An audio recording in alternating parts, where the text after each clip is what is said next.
Madam Deputy Speaker, as we mourn the tragic loss of life in Israel and Gaza, the Prime Minister reminded us last week of the need to fight extremism and heal divisions. So I start today by remembering the Muslims who died in 2 world wars in the service of freedom and democracy.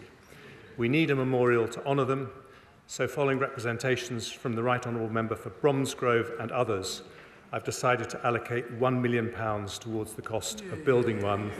Whatever your faith or colour or class, this country will never forget the sacrifices made for our future. Yeah. Madam Deputy Speaker, in recent times the UK and the UK economy has dealt with a financial crisis, a pandemic and an energy shock caused by war in Europe. Yet despite the most challenging economic headwinds in modern history, under Conservative governments since 2010, growth has been higher than every large European economy.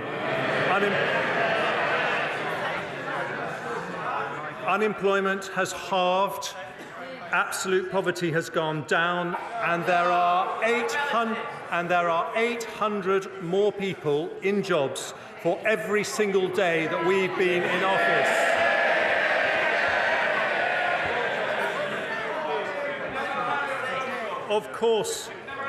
Of course, interest rates remain high as we bring down inflation. But because of the progress we've made, because we are delivering the Prime Minister's economic priorities, we can now help families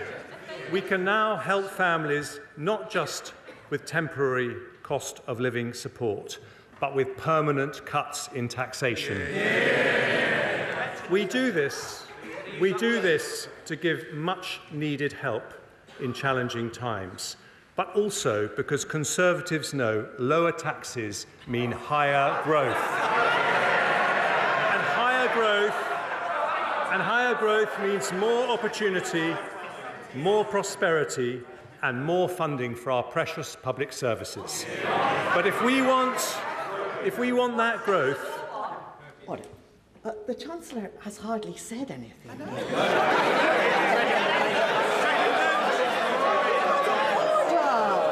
Order! You can't get excited yet. Now, other people want to hear what the Chancellor has to say, and it's matters. So, we'll have a bit of good behaviour, please. Chancellor. Thank you, Madam Deputy Speaker. If we want that growth to lead to higher wages and higher living standards for every family in every corner of the country, it cannot come from unlimited migration. It can only come by building a high-wage, high-skill economy, not just higher GDP, but higher GDP per head. And that is the difference with the party opposite. Their plans destroy jobs, reduce opportunities, and risk family finances with spending that pushes up taxes. Instead of going back to square one, the policies I announced today mean more investment, more jobs, better public services, and lower taxes in a budget for long-term growth. And Madam Deputy Speaker, I start with the updated forecast from the OBR, for which I thank Richard Hughes and his team. First, inflation. When the Prime Minister and I came to office, it was 11%.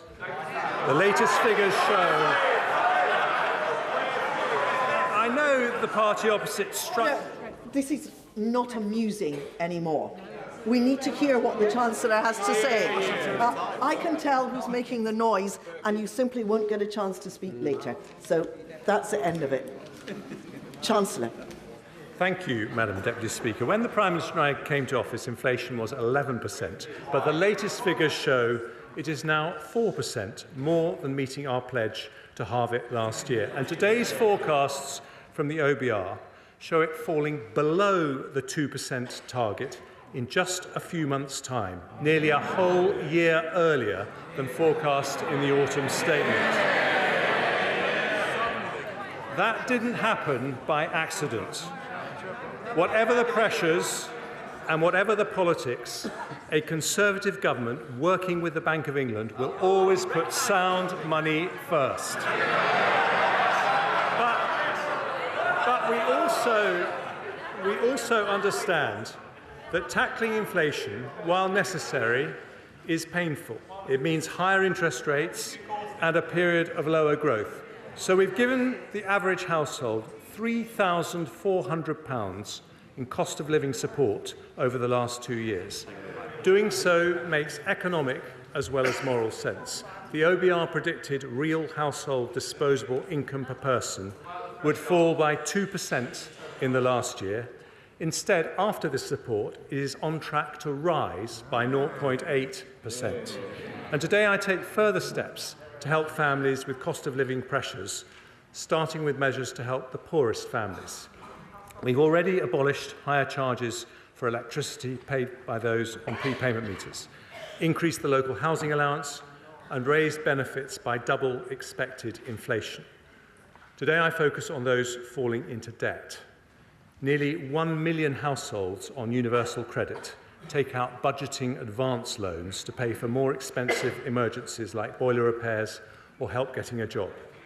To help make such loans more affordable, I've today decided to increase the repayment period for new loans from 12 months to 24 months. For some people, I thought they cared about people on the lowest incomes.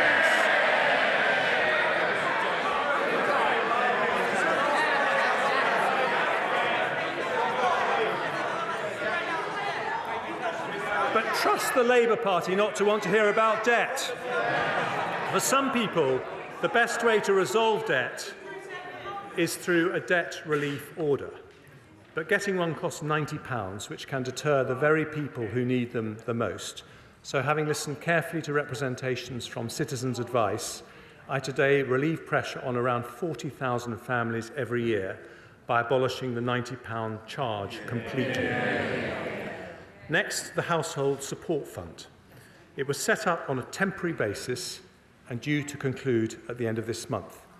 Having listened carefully to representations from the Joseph Rowntree Foundation, the Trussell Trust, and honourable members from East Ham, Colchester, Ruislip, Northwood and Pinner, and Suffolk Coastal, amongst others, I've decided that with the battle against inflation still not over, now is not the time to stop the targeted help it offers.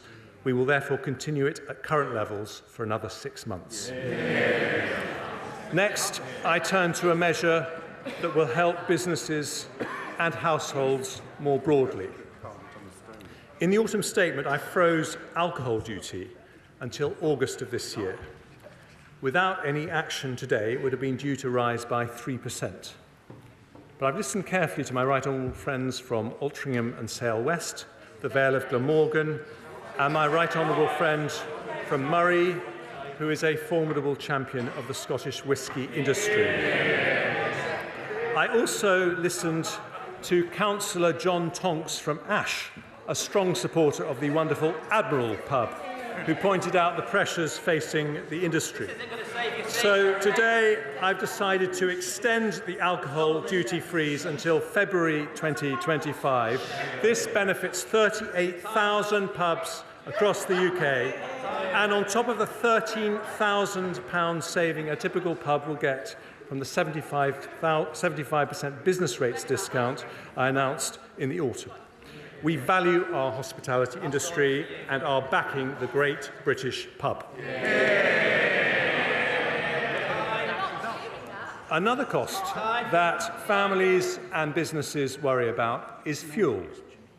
Now, the Shadow Chancellor complained about the freeze on fuel duty, and Labour has opposed it at every opportunity. The Labour Mayor of London wants to punish motorists even more with his ULEZ plans, but lots of families and sole traders depend on their car. If I did nothing, fuel duty would increase by 13% this month. So instead, I've listened to my right honourable friends for Stoke-on-Trent North, Dudley North, Witham and others, as well as the Sun newspaper's Keep It Down campaign.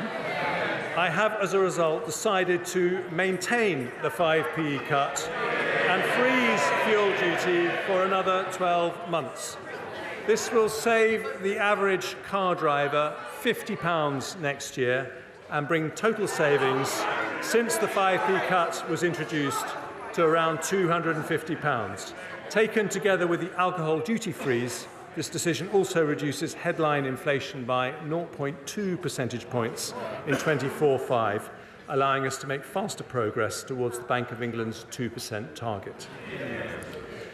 Madam Deputy Speaker, there can be no solid growth without solid finances. An economy based on sound money does not pass its bills to the next generation.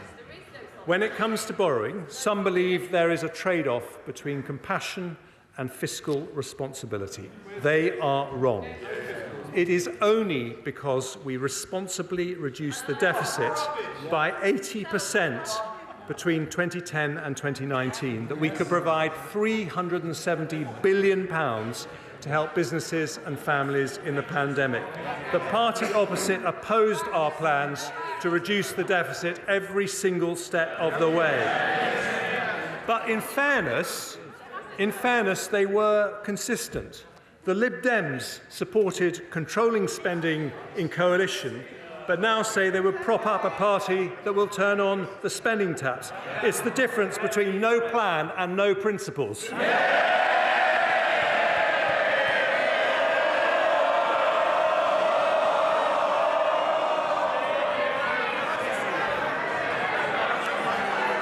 I'm delighted the right honourable gentleman from the Lib Dems was here to hear it for once.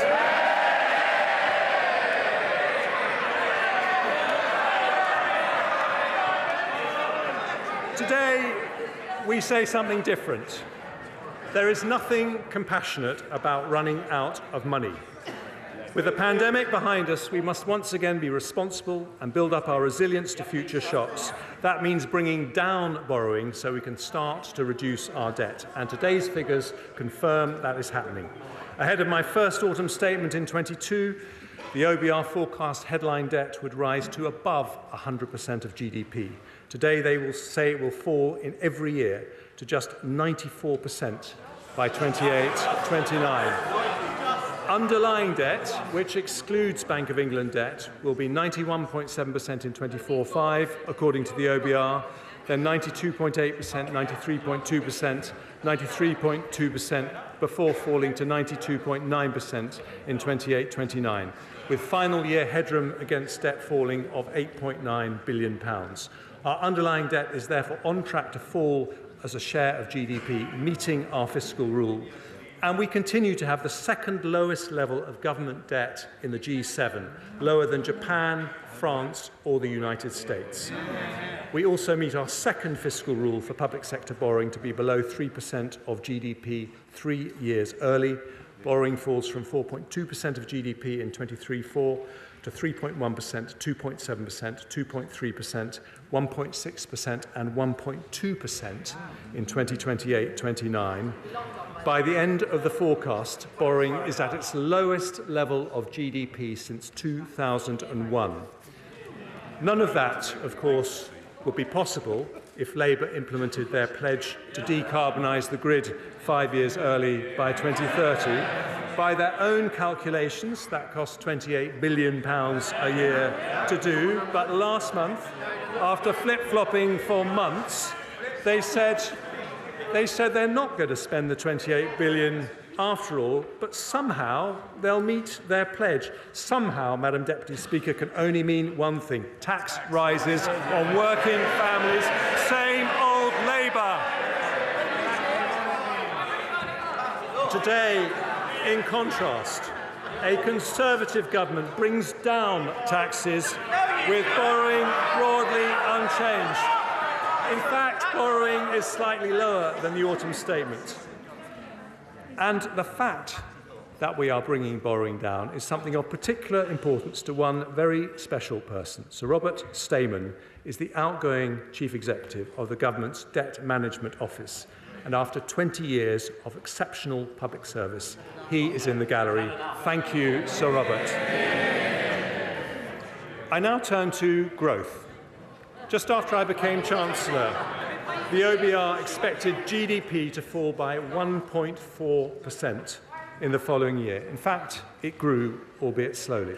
Now the OBR expects the economy to grow by 0.8% this year and 1.9% next year, 0.5% higher than their autumn forecast. After that, growth rises to 2.2%, 1.8% and 1.7% in 2028.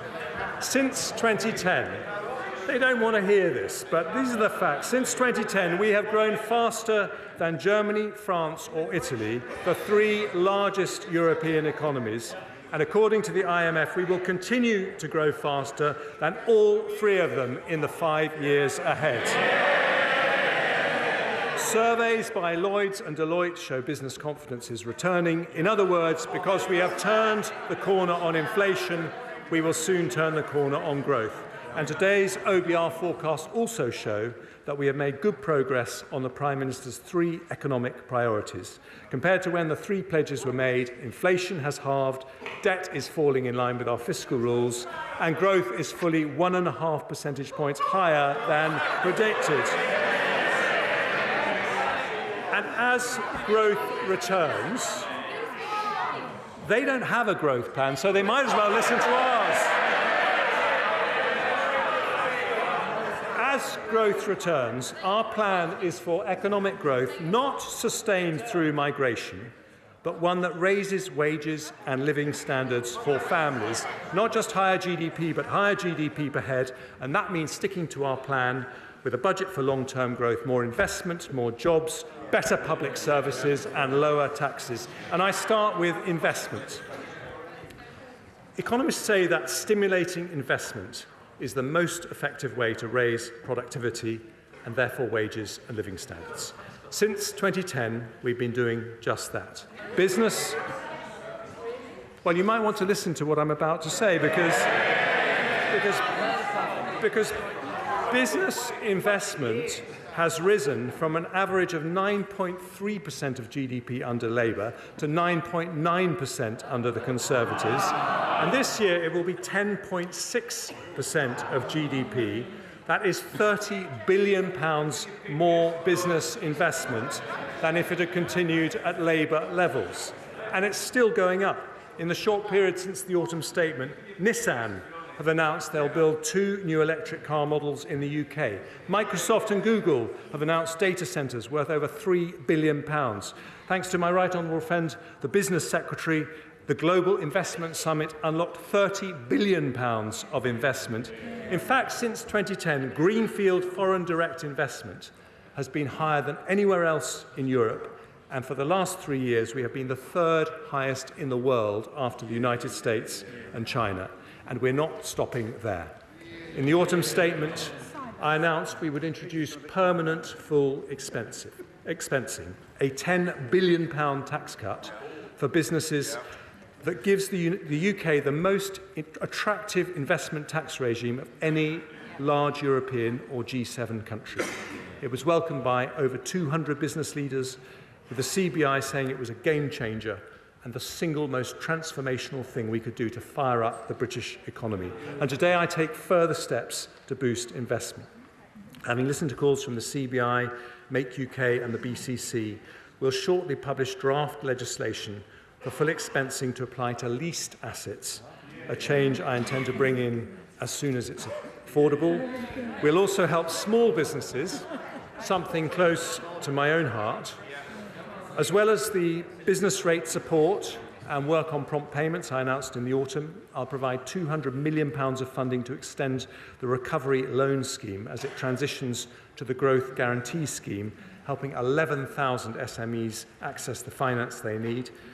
And following representations from the Federation of Small Business, as well as honourable members for Loughborough, Southend West and Rother Valley, I will reduce the administrative and financial impact of VAT by increasing the VAT registration threshold from £85,000 to £90,000 from April the 1st, the first increase in 7 years.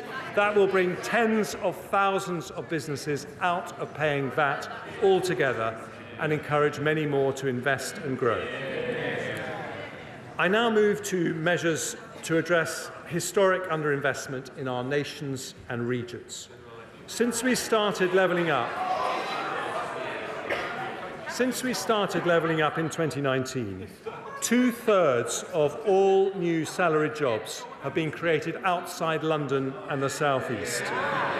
We've announced 13 investment zones and 12 free ports, which continue to attract investment, including recently, thanks to the efforts of Mayor Ben Houchen from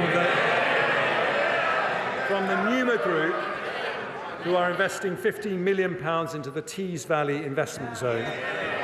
Today, working with the Levelling Up Secretary, I devolve further power to local leaders who are best placed to promote growth in their areas.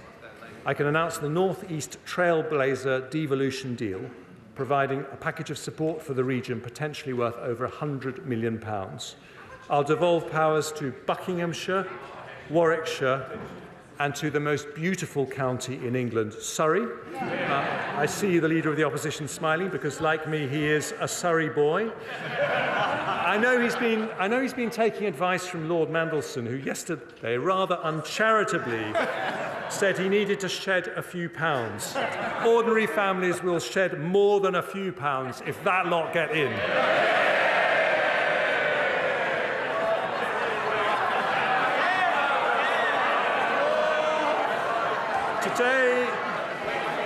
Today, if he wants to join me on my marathon training, he's most welcome as well. Today, we continue to spread opportunity throughout the country by allocating £100 million of levelling up funding to areas including High Peak, Dundee, Conway, Erewash, Redditch and Coventry to support cultural projects in these communities, alongside support for capital projects across the country, including in Bingley. We are expanding the long-term plan for towns to 20 new places, including Darlington, home of the Treasury's fantastic Darlington Economic Campus, Coleraine, Peterhead, Runcorn, Harlow, Eastbourne, Arbroath and Rhyl, providing each with £20 million of funding to invest in community regeneration over the next decade.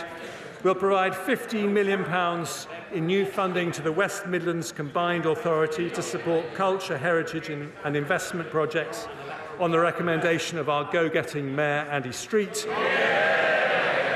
And we'll allocate £5 million to renovate hundreds of local village halls across England so they can remain at the heart of their communities. And because this is a Conservative and Unionist government, we'll also set aside funding to support the Saxavord Spaceport in Shetland, an agri-food launchpad in mid-Wales, and funding to support Northern Ireland's businesses to expand global trade and investment opportunities. As a result of the decisions we take today, the Scottish Government will receive nearly £300 million in Barnet consequentials, with nearly £170 million for the Welsh Government and £100 million for the Northern Ireland Executive. I do appreciate that a tax-cutting budget is very uncomfortable for the biggest tax risers in the United Kingdom. We also want to level up opportunity across the generations, including building more houses for young people, and we're on track to deliver over 1 million homes in this Parliament. Last week, the Levelling Up Secretary allocated £188 million to support projects in Sheffield, Blackpool and Liverpool, and today I go further, allocating £242 million of investments in Barking Riverside and Canary Wharf, which together will build nearly 8,000 houses, as well as transforming Canary Wharf into a new hub for life science companies. We're launching a new £20 million community-led housing scheme supporting local communities to deliver the developments they want and need, and I'm pleased to announce the next steps for Cambridge to reach its potential to be the world's leading scientific powerhouse. I confirm there will be a long-term funding settlement for the Future Development Corporation in Cambridge at the next spending review, with over £10 million invested in the coming year to unlock delivery of crucial local transport and health infrastructure. The final levelling up measures I announced today support North Wales, where I have many happy childhood memories, in mould, following representations from the Honourable Member for the Vale of Clwyd, We will help fund the renovation of Theatre Clwyd. And I can announce this week the government has reached agreement on a £160 million deal with Hitachi to purchase the Wilfer site in Innismarn and the Oldbury site in South Gloucestershire. Innismarn has a vital role in delivering our nuclear ambitions, and no one should take more credit for today's announcement than my tireless, tenacious and turbocharged honourable friend Innismarn. More investment by large businesses, more support for small businesses, promoting investment in our nations and regions, all part of a budget for long-term growth that sticks to our plan to deliver more jobs, better public services and lower taxes.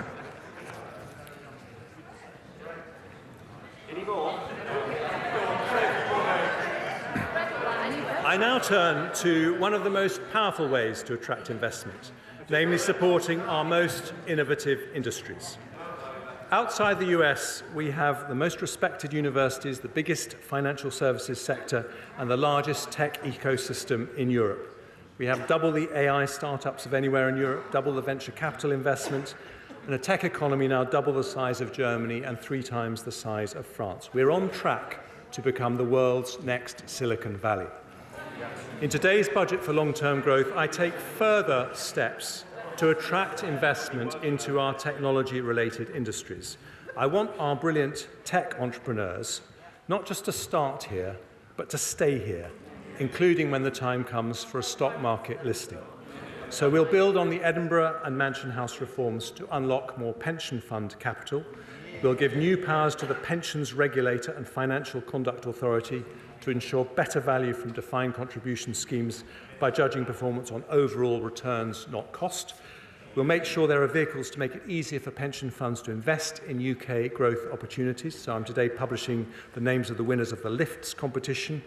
But I remain concerned that other markets, such as Australia, generate better returns for pension savers with more effective investment strategies and more investment in high-quality domestic growth stocks. So I will introduce new requirements for DC and local government pension funds to disclose publicly their level of international and UK equity investment, and I'll then consider what further action should be taken if we're not on a positive trajectory towards international best practice. I also want to create opportunities for a new generation of retail investors to engage with public markets. So we'll proceed with the retail sale for part of the government's remaining NatWest shares this summer, at the earliest opportunity, subject to supportive market conditions and value for money. We'll continue to explore how savers could be allowed to take their pension pots with them when they change job. We'll make it easier for people to save for the long term with a new British savings bond delivered through National Savings and Investment, offering savers a guaranteed rate fixed for 3 years. And today, following calls from over 200 representatives of the city and our high-growth sectors, I will reform the ISA system to encourage more people to invest in UK assets. After a consultation on its implementation, I will introduce a brand new British ISA, which will allow an additional £5,000 annual investment for investments in UK equity with all the tax advantages of other ISAs. And this will be on top of the existing ISA allowances, ensure British savers can benefit from the growth of the most promising UK businesses, as well as supporting those businesses with the capital to expand. And I turn now to our other growth industries, starting with clean energy. We want nuclear to provide up to a quarter of our electricity by 2050. And as part of that, I want the UK to lead the global race in developing cutting-edge nuclear technologies. I can therefore announce that Great British Nuclear will begin the next phase of the small modular reactor selection process, with companies now having until June to submit their initial tender responses. Our brilliant Energy Security and Net Zero Secretary will also allocate up to £120 million more to the Green Industries Growth Accelerator to build supply chains for new technology ranging from offshore wind to carbon capture and storage. By January of next year, as promised in the autumn statement, we'll have a new faster connections process to the grid up and running. In advanced manufacturing, we've announced a further £270 million of investment into innovative new automotive and aerospace R&D projects. building the UK's capabilities in zero-emission vehicle and clean aviation technologies. And I now turn to our creative industries.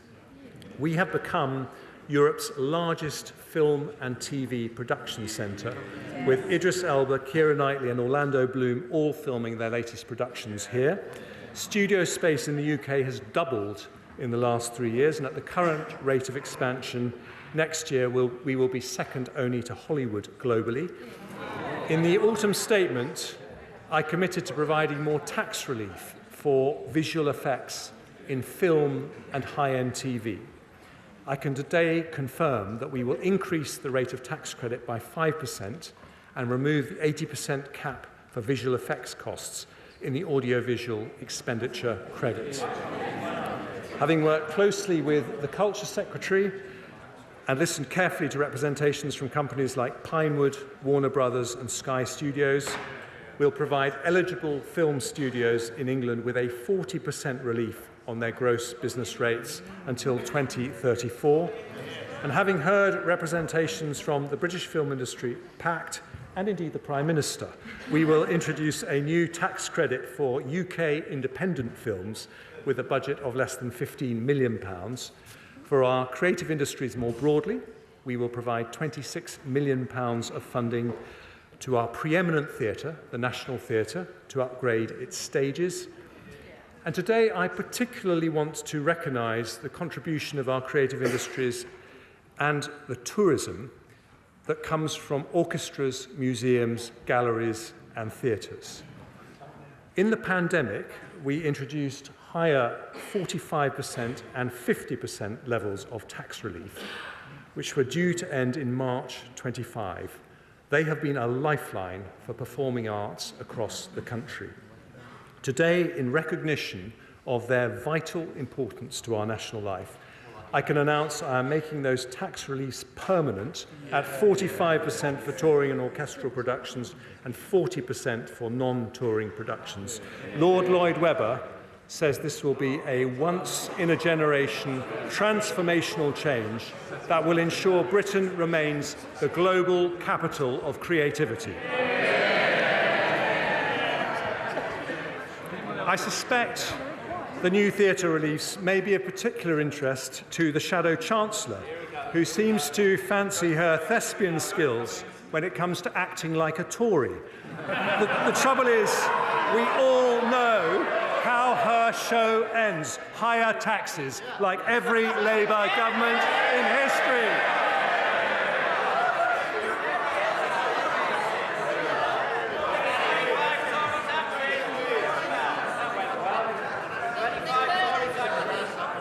I'm delighted they are cheering the fact that Labour governments always put up taxes. They're right. And I also want to mention our life sciences sector, where we will support research by medical charities into diseases such as cancer, dementia and epilepsy, with an additional £45 million, including £3 million for Cancer Research UK. But I have long believed we should be manufacturing medicines as well as developing them. So I can today also announce a brand new investment by one of our greatest life science companies, AstraZeneca, led by mon ami, the irrepressible Sir Pascal Soriot. AstraZeneca made their COVID vaccine available to developing countries at cost, as a result saving over 6 million lives. And today, because of the government's support for the life sciences sector, they announced plans to invest £650 million in the UK to expand their footprint on the Cambridge Biomedical Campus and fund the building of a vaccine manufacturing hub in Speke in Liverpool. More investment, better jobs in every corner of the country in a long-term budget for growth from a Conservative government.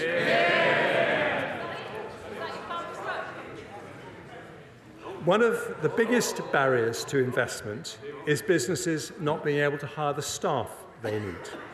The economy today has around 900,000 vacancies. It would be easy to fill them with higher migration, but with over 10 million adults of working age who are not in work, that would be economically and morally wrong. Those who can work should. And this is an issue that I have tackled in every budget and autumn statement I've delivered. A year ago, I abolished the pensions lifetime allowance, which pushed doctors and others to take early retirement. Ask any doctor what they think about Labour's plans to bring it back, and they will say, don't go back to square one. In the autumn, with the help of our superb Work and Pensions Secretary, we announced the Back to Work plan, which will support 1 million adults with medical conditions and reduce the number of people assessed as not needing to work by 2/3. A year ago, I also announced the biggest ever expansion of childcare, extending the 30-hour free childcare offer. Just listen. Extending the 30-hour free childcare offer to all children of working parents from 9 months. We've not had a childcare plan from Labour, so you might want to listen to ours. Our plan will mean an extra 60,000 parents enter the workforce in the next 4 years, a tremendous achievement for the Education Secretary, who I think is doing an effing good job. And today, following representations from many people, including the CBI, I announced measures to support the childcare sector make the new investments it now needs to. So I am guaranteeing the rates that will be paid to childcare providers to deliver our landmark offer for children over 9 months old for the next 2 years. That is more people in work, more jobs, sticking to our plan in a long-term budget for growth. And I now turn to public services.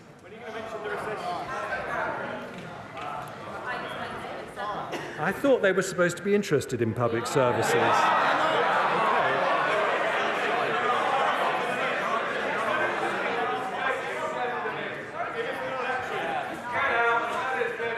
I can wait.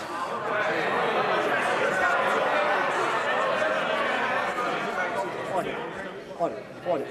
A little bit of murmuring is normal. I shouldn't be able to hear what you're saying over there. That is clearly out of order. Now, let's have some courtesy. Chancellor. Thank you, Madam Deputy Speaker.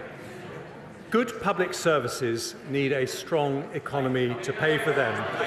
But a strong economy also needs good public services. In 2010, schools in the UK were behind Germany, France and Sweden in the OECD's PISA education rankings for reading and maths. Now, after Conservative reforms, we are ahead of them.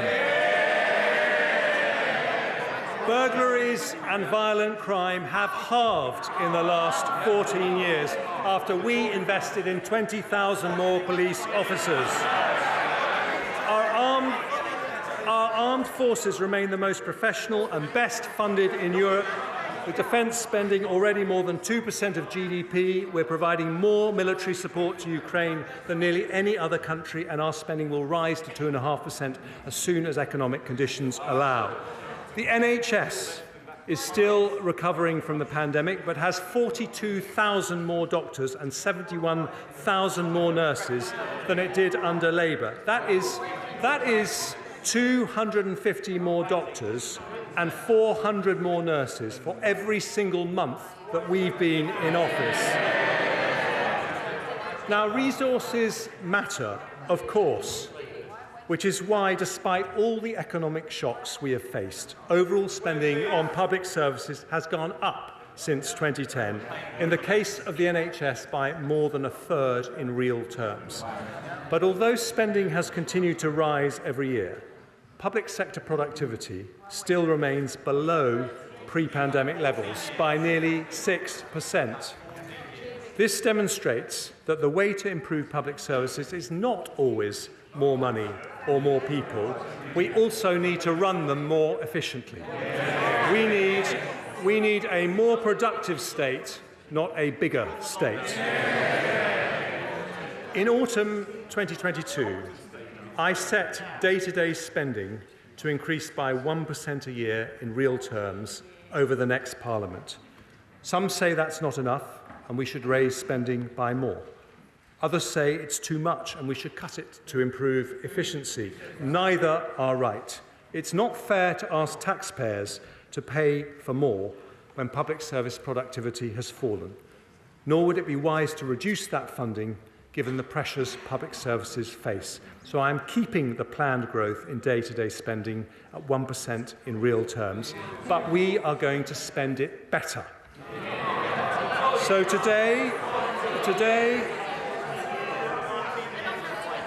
they don't have a plan for public services like everything else, so why not listen to ours? Today I am announcing a landmark public sector productivity plan that restarts public service reform and changes the Treasury's traditional approach to public spending. And I start with our biggest and most important public service, the NHS. One of my greatest privileges was to be Health Secretary. Thanks to the NHS, I have 3 gorgeous children, the oldest of whom has been patiently listening in the gallery. The NHS is rightly the biggest reason most of us are proud to be British, but the systems that support its staff are often antiquated. Doctors, nurses and ward staff spend hours every day filling out forms when they could be... Mr. Streeting, when patients don't show up... I don't like to interrupt the Chancellor. You're too close to me to be shouting that loudly. If you want to shout that loudly, you should go and sit away up there. I apologise for interrupting the Chancellor.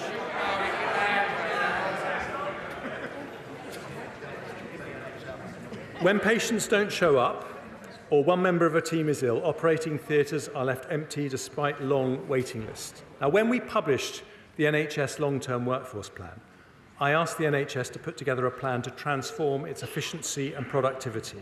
I wanted better care for patients, more job satisfaction for staff, and better value for taxpayers. Making changes on the scale we need is not cheap. The investment needed to modernise NHS IT systems so they're as good as the best in the world costs £3.4 billion. But it helps unlock £35 billion of savings, 10 times that amount. So in today's budget for long-term growth, I have decided to fund the NHS productivity plan in full. Yeah. With that new investment, we will slash the 13 million hours lost by doctors and nurses every year to outdated IT systems. We will cut down and potentially halve form filling by doctors using AI. We will digitise operating theatre processes, allowing the same number of consultants to do an extra 200,000 operations a year. We'll fund improvements to help doctors read MRI and CT scans more accurately and quickly, speeding up results for 130,000 patients every year and saving thousands of lives, something I know would have delighted my brother Charlie, who I recently lost to cancer. We'll improve the NHS app so it can be used to confirm and modify all appointments, reducing up to half 500,000 missed appointments annually and improving patient choice. We'll set up a new NHS staff app to make it easier to roster electronically and end the use of expensive off-framework agencies. And as a result of this funding, all hospitals will use electronic patient records, making the NHS the largest digitally integrated healthcare system in the world. Today's announcement doubles the amount the NHS is investing on digital transformation over 3 years. And on top of this longer-term transformation, we'll also help the NHS meet pressures in the coming year with an additional £2.5 billion.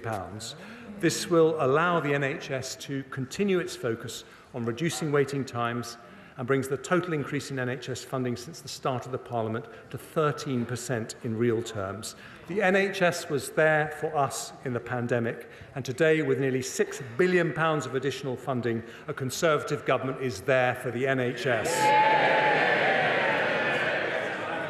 The head of the NHS, Amanda Pritchard, today says that this investment shows the government continues to back the NHS. She says that as a result of it, the NHS can commit to delivering 1.9% annual productivity growth over the next Parliament, more than double the average productivity growth in public services between 2010 and 2019. But today is not just about the NHS. I want this groundbreaking agreement with the NHS to be a model for all our public services. Across education, the police, the courts and local government, I want to see more efficient, better value and higher quality public services. So today I can announce that in the next spending review, the Treasury will do things differently. We will prioritise proposals that deliver annual savings within 5 years, equivalent to the total cost of the investment required. And today we make a start with some excellent proposals. Violence reduction units and hotspot policing have prevented an estimated 136,000 knife crimes and other violent offences, as well as over 3,000 hospital admissions. Every crime costs money, so we will provide £75 million to roll that model out in England and Wales. Police officers waste around 8 hours a week on unnecessary admin. With higher productivity, we could free the equivalent of 20,000 police officers over a year. So we will spend £230 million rolling out time and money-saving technology, which speeds up police response times by allowing people to report crimes by video call and, where appropriate, use drones as first responders. Too many legal cases, particularly in family law, should never go to court, and it would cost us less if they didn't. So we'll spend £170 million to fund non-court resolution, reduce reoffending and digitise the court process. Too many children in care end up being looked after by unregistered providers that are much more expensive. So we'll invest £165 million over the next 4 years to reduce that cost by increasing the capacity of the Children's Homes estate. Special education need provision can be excellent when outsourced to independent sector schools, but also expensive. So we'll invest £105 million over the next 4 years to build 50 new special free schools to create additional high-quality places and increase choice for parents. And we'll also put in place a plan to realise the tens of billions of savings recommended in an excellent speech by the head of the National Audit Office.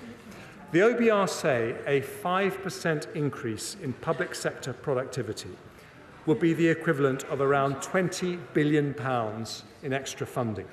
With these plans, we can deliver that and more. And if we ensure they are cash-releasing savings, as we are committed to doing, it will be possible to live with more constrained spending growth without cutting services valued by the public.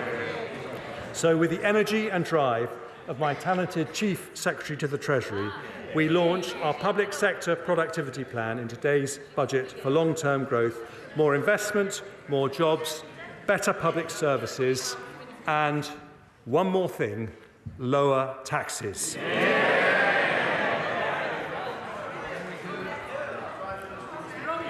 Keeping taxes down matters to Conservatives in a way it never can for Labour. We believe that in a free society, the money you earn doesn't belong to the government, it belongs to you. And if we want to encourage hard work, we should let people keep as much of their own money as possible. Conservatives look around the world at economies in North America and Asia and notice that countries with lower taxes generally have higher growth. Now, economists argue about cause and correlation, but we know that lower taxed economies have more energy, more dynamism and more innovation, and we know that's Britain's future too. Before I explain how we will bring down taxes, I start with some measures to make our system simpler and fairer. To discourage non-smokers from taking up vaping, we're today confirming the introduction of an excise duty on vaping products from October 26 and publishing a consultation on its design. Because vapes can also play a positive role in helping people quit smoking, we'll introduce a one-off increase in tobacco duty at the same time to maintain the financial incentive to choose vaping over smoking. I'll make a one-off adjustment to rates of air passenger duty on non-economy flights only to account for high inflation in recent years, and I'll provide HMRC with the resources they need to ensure everyone pays the tax they owe, leading to an increase in revenue collected of over £4.5 billion across the forecast period. Next, I turn to property taxation. In recent months, following tenacious representation from the honourable members for St Austell and Newquay, North Devon, cities of London and Westminster, Torbay and Truro and Falmouth, I have been looking closely at our furnished holiday lettings tax regime. I am concerned that this tax regime is creating a distortion, meaning there are not enough properties available for long-term rental by local people. So to make the tax system work better for local communities, I'm going to abolish the furnished holiday lettings regime. I've also been looking at stamp duty relief for people who purchase more than one dwelling in a single transaction, known as multiple dwellings relief. I see the Deputy Leader of the Labour Party paying close attention, given her multiple dwellings.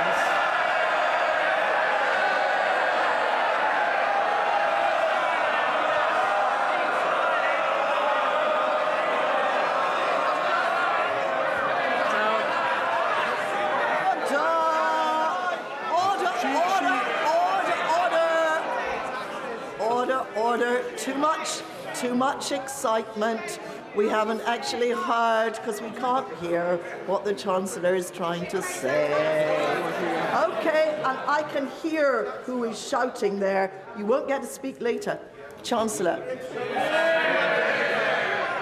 I'm sorry to disappoint her, but multiple dwellings relief was not actually designed for her, but intended to...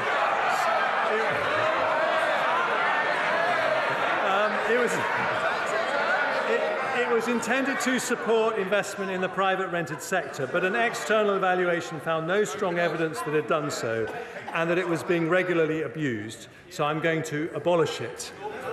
And finally, as part of this budget, both the Treasury, a part of our look on property taxation, both the Treasury and the OBR have looked at the costs associated with our current levels of capital gains tax on property.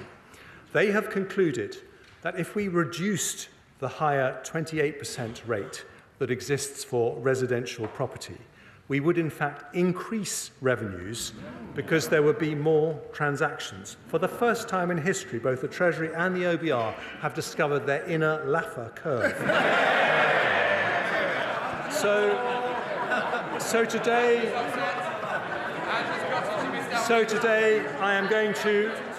today I'm going to reduce the higher rate of property capital gains tax from 28% to 24%. That really is for you, Angela.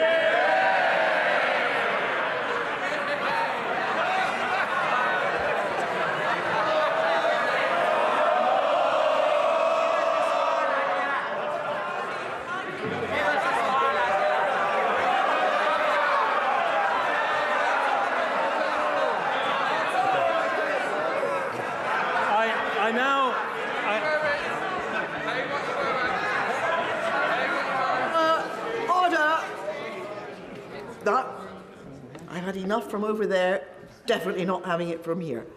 Chancellor. I now turn to oil and gas. Unlike the party opposite, we want to encourage investment in the North Sea, so we will retain generous investment allowances for the sector. We'll also legislate in the Finance Bill to abolish the energy profits levy should market prices fall to their historic norm for a sustained period of time, after representations from the Honourable Member for Banff and Buchan.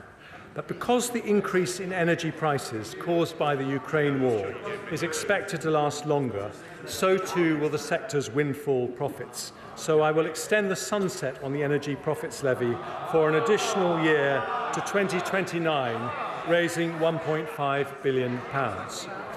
Next, I turn to the taxes paid by those who are resident in the UK but not domiciled here for tax purposes.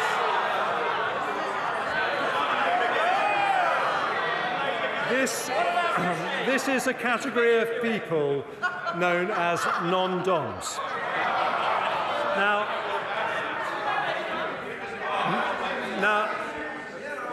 Nigel Lawson wanted to end the non-dom regime in his great tax reforming budget of 1988, which is where I suspect the Labour Party got the idea from.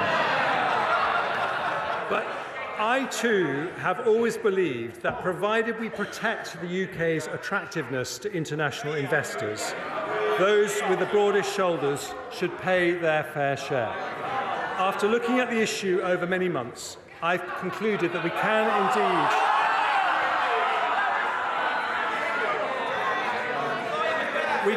indeed introduce a system which is both fairer and remains competitive with other countries. So the government will abolish the current tax system for non-doms, get rid of the outdated concept of domicile, and I aim to please all sides of the House in all my budgets.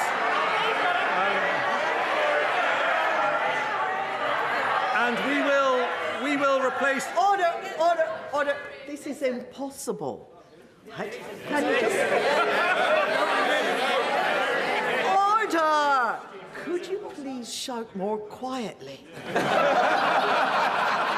Chancellor.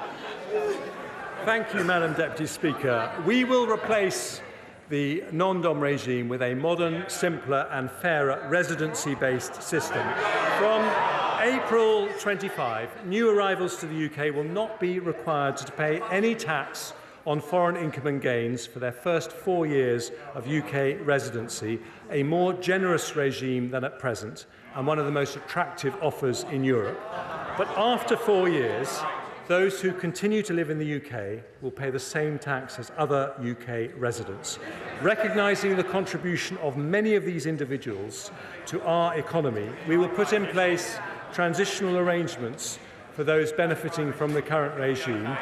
That will include a 2-year period in which individuals will be encouraged to bring wealth earned overseas to the UK, where it can be spent and invested here, a measure that will attract onshore an additional £15 billion of foreign income and generate more than £1 billion of extra tax. Overall, abolishing non-dom status will raise £2.7 billion a year by the end of the forecast period. That is money the party opposite planned to use for spending increases, but today a Conservative government makes a different choice. We use that revenue to help cut taxes on working families.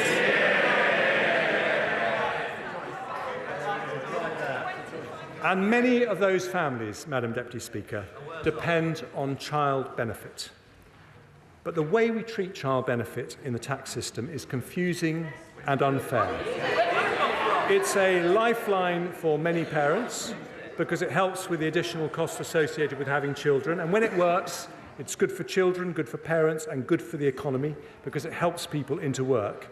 But we currently withdraw child benefit when one parent earns over £50,000 a year. That means two parents earning £49,000 a year receive the benefit in full, but a household earning a lot less than that does not, if just one parent earns over £50,000. Today, I set out plans to end that unfairness. Doing so requires significant reform to the tax system, including allowing HMRC to collect household-level information. We'll therefore consult on moving the high-income child benefit charge to a household-based system to be introduced by April 2026. But because that is not a quick fix, I make two changes today to make the current system fairer. Following representations from my right honourable friends from Penistone and Stocksbridge, Carshalton and Wallington, Basset Law and West Worcestershire, along with many others, I confirm that from this April, the the high-income child benefit charge threshold will be raised from £50,000 to £60,000. We will raise the top of the taper, at which it's withdrawn, to £80,000. That means no one earning under £60,000 will pay the charge, taking 170,000 families out of paying it altogether. And because of the higher taper and threshold, nearly 500,000 families with children will save an average of £1,300 next year. According to the OBR, this change will see an increase in hours amongst those already working to the equivalent of 10,000 more people entering the workforce. More investment, more jobs, better public service and lower tax. Madam Deputy Speaker, there is one further set of changes I want to make today. The way we tax people's income is particularly unfair. If you get your income from having a job, you pay two types of tax: national insurance contributions and income tax. If you get it from other sources, you pay only one. This double taxation of work is unfair. The result is a complicated system that penalises work instead of encouraging it. If we are to build a high-wage, high-skill economy not dependent on migration, if we want to encourage people not in work to come back to work, we need a simpler, fairer tax system that makes work pay. That is why I cut national insurance contributions in the autumn. By reducing the penalty on work, the OBR said that tax cut would lead to the equivalent of 94,000 more people in work. In other words, it would fill more than 1 in 10 vacancies throughout the economy. Lower taxes, more jobs and higher growth. Today, because of the progress we have made bringing down inflation, because of the additional investment that is flowing into the economy, because we have a plan for better and more efficient public services, and because we have asked those with the broadest shoulders to pay a bit more. Order. Mr. Perkins.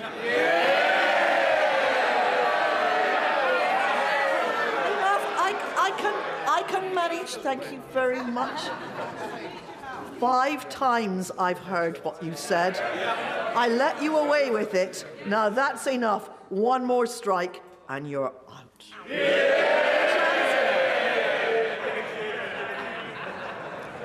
Madam Deputy Speaker, I do know how hard it is for them to listen to arguments for lower taxes.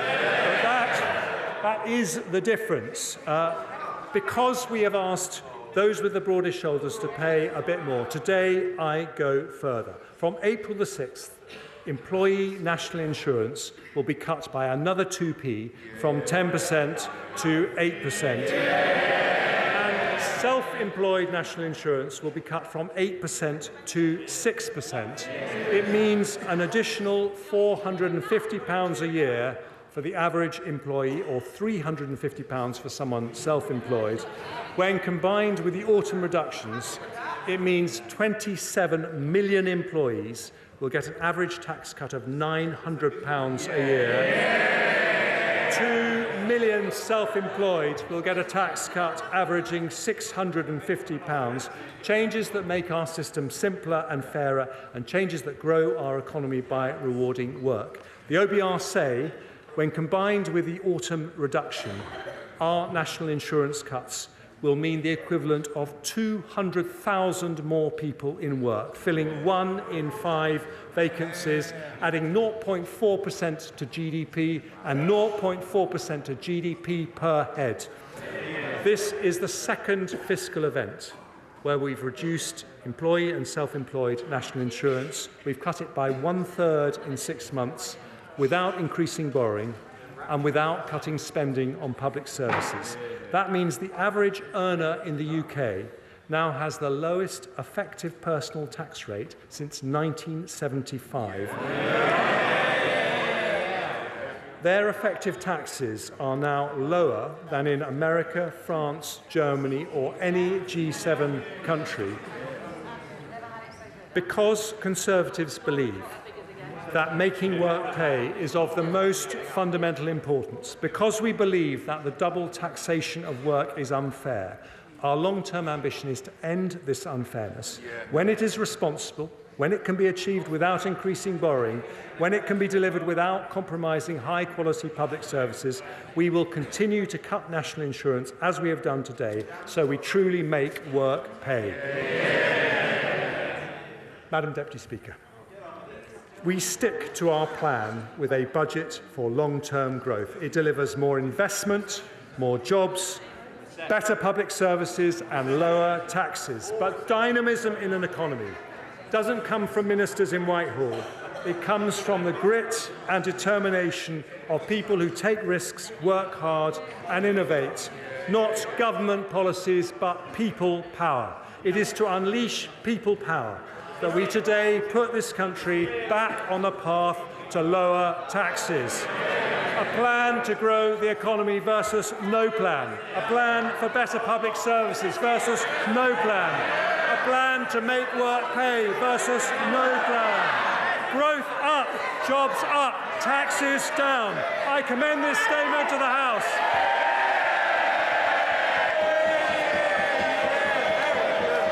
So Jeremy Hunt, the Chancellor, has just sat down after more than an hour of that budget speech in which he confirmed what we'd widely expected in terms of a further 2p cut in national insurance. We will go into more of the detail of what he unveiled in just a moment, but soon the leader, I should say, of the opposition, the Labour leader, Sir Keir Starmer, will stand up and give his response to what we have just heard. In fact, there was really pretty well nothing that hadn't been trailed before this budget today. Everything that was announced by Jeremy Hunt we had heard about, but there was a lot more detail on things like an NHS productivity plan. There may be questions about why that hadn't come into place beforehand, but he said the money that would be invested, nearly £3.5 billion into IT and AI, would make massive savings of £35 billion. And the increase that had been penciled in public spending of 1%, well, that is to stay. There had been concerns that that increase might be reduced. You can see Dame Eleanor Lang, the Deputy Speaker there, trying to resume order before Keir Starmer stands up and gives his response. Throughout, Jeremy Hunt pointedly said that under any Labour government, taxes always went up. But even with these cuts in national insurance, 2p in the autumn statement and another 2p announced today, the overall tax burden is still expected to go up because of the continuation of the freezing of tax thresholds. When people earn more, they get dragged into a higher tax threshold. So let me just remind you briefly of those budget main measures. 2p reduction in national insurance, as we have discussed and was widely expected. Day-to-day spending increase kept at 1% above inflation. Windfall tax on oil and gas extended, as predicted. Non-dom status to be abolished. Well, he's got a different regime that is going to be put into place, stealing some of Labour's thunder. And the child benefit salary threshold is increased. That has always been seen as an unfair anomaly. Let's see and go through some of the others. The tax on vapes, an increase in tobacco duty, they are part of the measures to raise money to fund the tax cut. Fuel and alcohol duty freeze is extended. There is also the announcement from Jeremy Hunt, as I was saying, about some of the changes he is going to make and reforms he is going to make to get more people back into work. It was seen as one of the biggest issues that he wanted to tackle when he made his autumn statement. He said that the national insurance cut, accordingly, would put 94,000 people back into work. That was in the autumn, and that this cut today would result in 200,000 more people into work, and that would lead to an improvement in growth. Now, interestingly, there is a division, it looks like, in the House of Commons that Dame Eleanor Lang has allowed. So there is going to be a brief pause before we actually hear the response from the Labour leader. I don't quite know if we can go into the chamber to see what's happening, but we will keep an eye on that and see what's happening. Chris, I don't know exactly what's caused Eleanor Nang to call a division, but as we can see, MPs are dispersing there from the House unless there was a point of order that resulted in it. Yeah, I'm just trying to establish exactly what has happened here. Eleanor Nang was just watching the screens as you were running through some of the main budget measures, was gesticulating in a rather animated manner. Quite often there's a little bit of parliamentary jiggery-pokery that goes on between a Chancellor sitting down and the Leader of the Opposition standing up, but clearly in this instance there's rather more than there would be usually. I'm just hearing that it's the SNP that have forced a vote on the first budget resolution. Now, normally these things are just a formality. There is usually a brief changeover from the end of the Chancellor's statement on the budget before we hear the Leader of the Opposition. But they have managed to force a vote. So we will have to keep across exactly what is happening. That will delay hearing from Sir Keir Starmer, and we'll get the details of precisely what the SNP have decided to call a vote on, and when we can, we will obviously talk about it. But first of all, a response. It was a very long statement from the Chancellor in which he announced pretty well everything that had been trailed and that we had predicted. There were slightly better growth figures, and he talked about borrowing coming down more quickly than perhaps had been forecast. And very importantly, the spending on public services, that 1%, is staying the same. What did you make of it overall? So I think that is a key point, because there was a lot of discussion before about the prospect of the spending being penciled in for future years going down from a figure that already plenty felt was perhaps unrealistic, particularly for those departments that are not offered any elements of sort of ring fencing or protection. So I think that will be seized upon because it's something different from what we were perhaps anticipating. And then I think, particularly if you only caught the last 10 or 15 minutes of the Chancellor's statement, you got the two sides of the ledger in many senses. So you got the tax raising measures across a platter of different chunks of the economy, depending on where your interests might lie. So the excise duty on vaping, rise in tobacco duty, posh seats on planes costing more, holiday homes, stamp duty relief around multiple dwellings, capital gains tax on property, and indeed the non-dom stuff, all of which adding up very roughly to something that allows the Chancellor to argue that he can sustainably, reasonably and responsibly afford a second 2p cut in national insurance to match the one that we got in the autumn statement. But where there was some expectation that he might go further, perhaps with an extra penny there or an income tax, that didn't happen. And so, in summary, as you say, Joe, there's a huge amount of detail still to go through in the documents and all the rest of it, but in big ticket headline terms, what we've been talking about in the last couple of days is broadly what we have since heard in the last hour. In terms of the state of the economy, it is, as we discussed beforehand, and it's just interesting watching Jeremy Hunt stand there going into all the detail that he could in terms of pockets of money going here, pockets of money going there. It's so clear that this is an election year and possibly the last budget, at least. There may be another fiscal event, but the last budget. And there was no big surprise at the end. There wasn't any big surprise. However, the cut to national insurance is significant when you add it together. There has been some criticism in some quarters about the kind of closeness with which Mr Hunt has developed the budget with his official forecast, the Office for Budget Responsibility. You can see why he did it. They have given him significant credit for some of the policies. Indeed, it's almost like some of the policies were designed to get that credit. So, for example, this cut in national insurance overall, it's quite something to say and that it's going to create 200,000 more jobs. It's going to bump up growth by 0.4% of the economy. Definitely take that. You know, he had quite a bad hand in terms of the fact that the recession was just called a month before his budget, and you got the turn in terms of borrowing costs. So what he's done is he's tried to focus on measures that get some return in the economy, number one.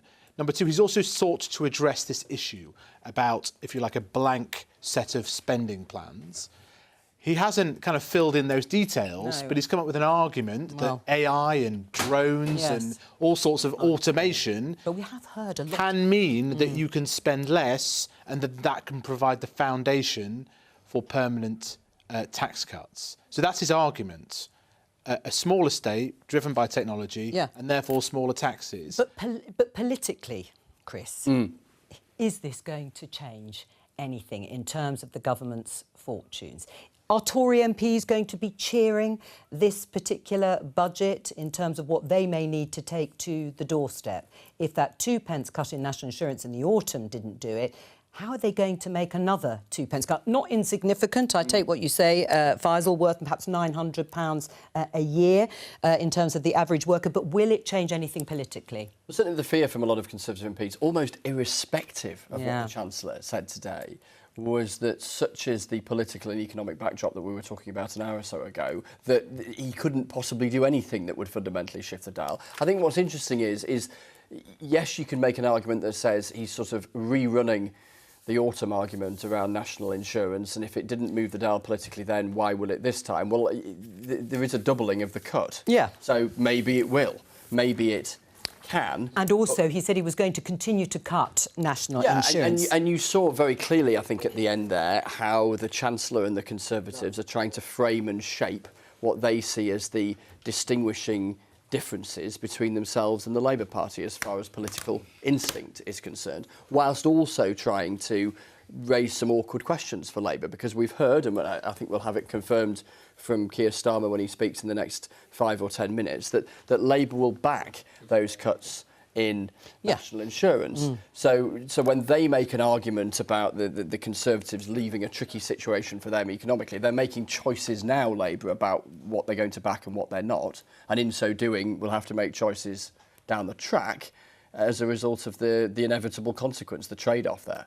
Paul Johnson is with us from the Institute for Fiscal Studies. Welcome to you. One of the things that you said recently was that if there were any more cuts, tax cuts, cuts to national insurance, you'd want to see where the cuts were going to be in public spending. Now, we heard today that he's going to keep that 1% increase penciled in. Did you get any sense, any further sense of where the axe might fall?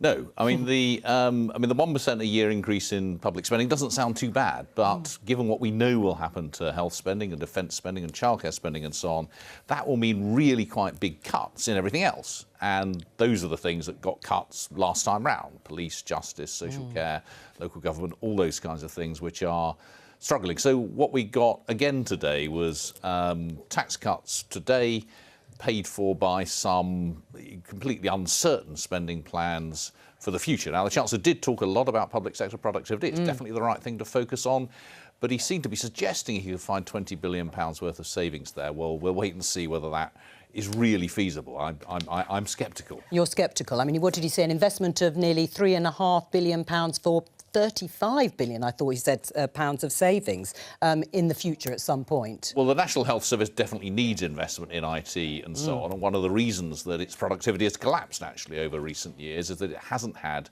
that kind of investment over the last decade or more. And indeed, its IT systems don't need to be got to world class. They just need to be got to just about adequate. That would be a good start. Right. I mean, he talked about turning the corner on inflation, and the figures back that up. We are turning a corner. He said in order to turn the corner soon, or we will soon turn the corner on growth, an admission there that obviously the economy is in recession at the moment after 2 negative quarters of growth at the end of last year. Yes, I mean, it's worse than 2 negative quarters of growth, really, because on a per-person basis, we've been getting poorer for 2 years, not 2 quarters, because the population has been growing, whilst growth has essentially been completely stagnant over that period. Now, it looks like the OBR is forecasting a little bit of growth this year and then some more growth into the future. So the OBR's handed him a slightly better growth outlook. But actually that reduced inflation in some ways is bad news for him, because it means less money coming in, and it's actually the sort of cash size of the economy that matters. And that's one reason why his fiscal headroom at the end of the Parliament, if anything, is a little bit worse, not better. Yeah, not the end of the Parliament, the end of the forecast. Yes, it's slightly less, sticking within those fiscal rules. He did list some of the things that he's going to do terms of increasing taxes, raising money perhaps to partly fund this 2p cut, the tax on vapes, which we expected, and also getting rid of some of the tax relief for people with holiday lets. There was something on air passenger duty. Is this all going to add up, do you think, to enough in terms of funding what has been billed as a £10 billion cut? Well, those together aren't enough for £10 billion, and indeed that's why he's sort of lost £5 billion or so in headroom at the end. So he's paying for some of it simply by having more debt or a smaller reduction in debt than he'd intended at the end of the period. And some of the numbers there are quite uncertain. Exactly how much we'll get from non-DOMs, we don't really know, but it's only a couple of billion in any case. Right. I mean, it is still the question, will people feel better off? Will they feel better off having received, if you're working, another 2p off your national insurance when overall the predicted forecast overall tax burden is still set to go up? Well, it is worth saying that for people on average earnings are in the sort of £25,000 to £50,000 range. You take those 4p in total off national insurance, they will be in tax terms better off after this April than they were at the beginning of the Parliament, simply in terms of personal taxes. So they have lost from the income tax rises, but they've gained more from those national insurance cuts. Now, people on lower earnings will be worse off, people on higher earnings will be worse off. But if you look at incomes in total, the OBR have got a chart showing what they think is going to happen to people's overall average incomes. They're still going to be no higher at the end of this Parliament than they were at the beginning. Now, that is pretty remarkable. OBR have got a little bit more optimistic than they were in the autumn, but they're still not suggesting that we will be any better off at the end of this year than we were at the end of 2019. Faisal? Yeah, I'm intrigued. So he talked quite, given what we reported before about the growth of GDP per capita, as well as GDP, he said, well, it's going up. And it's pretty balanced this year, just minus 0.1, but then it does go up. You know, the picture, what's happened is that the forecasters have started to believe we're going to get back to sort of relatively normal rates of growth after next year, just under 2% for the next 4 or 5 years. That does a lot for him, and maybe changes the tone about the next Parliament, whoever ends up in power. Also, we're just leafing through the numbers here. That's what we're doing here. We've got the red budget book here. We've got the blue Office of Budget Responsibility kind of forecasts there. I mean, and as you expect, it's a giveaway budget with the giveaway front-loaded. Surprise, surprise, for this year ahead of an election. £14 billion giveaway in the next year. And that tapers down to 12, 9, 7, and then 6 billion at the end of the forecasts. So the overwhelming story here, in terms of the moves, is that 10 billion cut to national insurance, that further cut to national insurance. And I guess one of the suspicions I had about this budget was whether immediately after it finished, whether we'd be thinking, if he really wanted to make a big statement and there was a directional steer that he wanted to cut national insurance even more. Well, there was that directional steer. Yeah. That maybe there's another fiscal statement here. There's space for another fiscal statement. The forecasts get a bit better. I think Paul would argue you shouldn't spend an increase in the forecast. That's a bad way to run things. But immediately ahead of an election, maybe a month or two ahead of an election, well, maybe that's where we're heading. Well, we'll talk about the timing. Just hold. Here's Keir Starmer. Thank you, Madam Deputy Speaker. There we have it, the last desperate act of a party that has failed. Britain in recession, the national credit card maxed out, and despite the measures today, the highest tax burden for 70 years. The first Parliament since records began to see living standards fall, confirmed by this budget today. That is their record. It is still their record. Give with one hand and take even more with the other. And nothing they do between now and the election will change that. I mean, over 14 years, we've seen our fair share of delusion from the party opposite. A Prime Minister who thinks the cost of living crisis is starting to ease. An Education Secretary who thinks concrete crumbling on our children deserves her gratitude. A former Prime Minister who still believes crashing the pound was the right path for Britain. Where is she? And today, a new entry in this hall of infamy, the Chancellor, who breezes into this chamber in a recession and tells the working people of this country that everything's on track. Crisis? What crisis? Or, as the captain of the Titanic and the former Prime Minister herself might have said, iceberg? What iceberg? Smiling as the ship goes down, the Chuckle Brothers of decline, dreaming of Santa Monica, or maybe just a quiet life in Surrey, not having to self-fund his election, whilst the crew behind them scrabble for DB news bunkers. If only it weren't so serious, because, Madam Deputy Speaker, the story of this Parliament is devastatingly simple.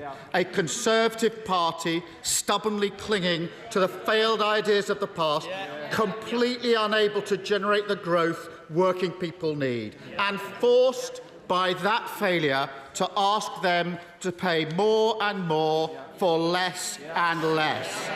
And as the desperation grows, they torch not only their reputation for fiscal responsibility, but any notion that they can serve the country, not themselves.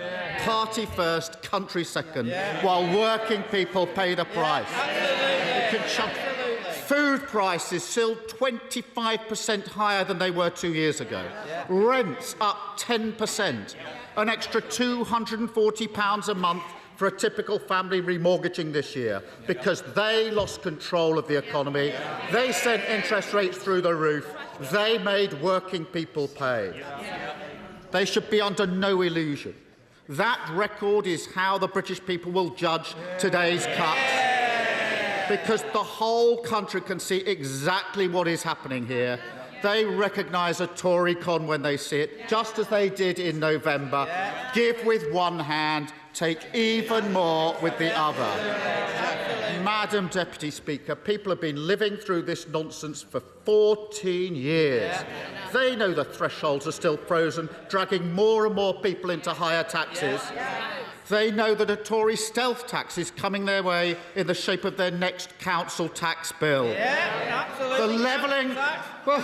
The Levelling Up Secretary has told not just this House, but every house in the country he's coming for their council tax. Give with one hand, gove in the other. But most insultingly of all, the British people know the only cause that gets this lot out of bed is trying to save their own skin. Take the desperate move, after years of resistance, to finally accept Labour's argument on the non-dom tax regime. Has there ever been a more obvious example of a government that is totally bereft of ideas? And if they're sincere in support of this policy now, then the question they must answer today is, why did they not do it earlier? Why did they not stand up to their friends, their funders and their family? Because if they had followed Labour's example, 3.8 million extra operations would have taken place by now. 1.3 million emergency dental appointments, 3 breakfast clubs for nearly 4.5 million children. But if, instead, this is just another short-term, cynical political gimmick, then honestly, what is the point of them? What is the point of a party that is out of touch, out of ideas, and nearly out of road? And we saw it last year as well, when only Labour's policies on the cost of living made the difference. For those opposite, now a little downbeat about another intellectual triumph for social democracy,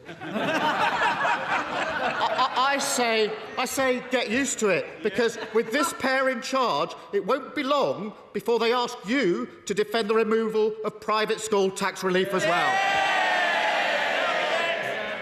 But, Madam Deputy Speaker, the harder they try with cynical games like this, the worse it will get for them, because the whole country can see exactly who they are, fighting for themselves, politics not governing, party first, country second.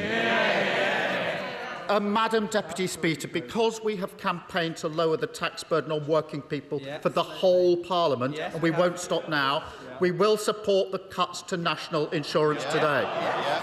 But I noticed this. In 2022, when the Prime Minister was Chancellor, he made this promise. I can confirm in 2024, for the first time, the basic rate of income tax will be cut from 20 to 19 pence. Having briefed that all week that an income tax was coming, that promise is in tatters today. And of course, we support the fresh investment in our NHS, although I have to note that the Chancellor, when he was Health Secretary 10 years ago, promised to make the NHS paperless by 2018.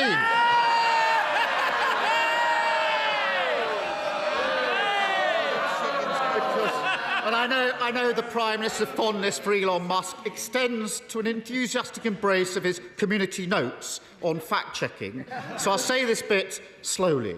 Labour supports the fuel duty freeze. That is our policy. And I look forward to the Prime Minister's acknowledgement of that in coming days.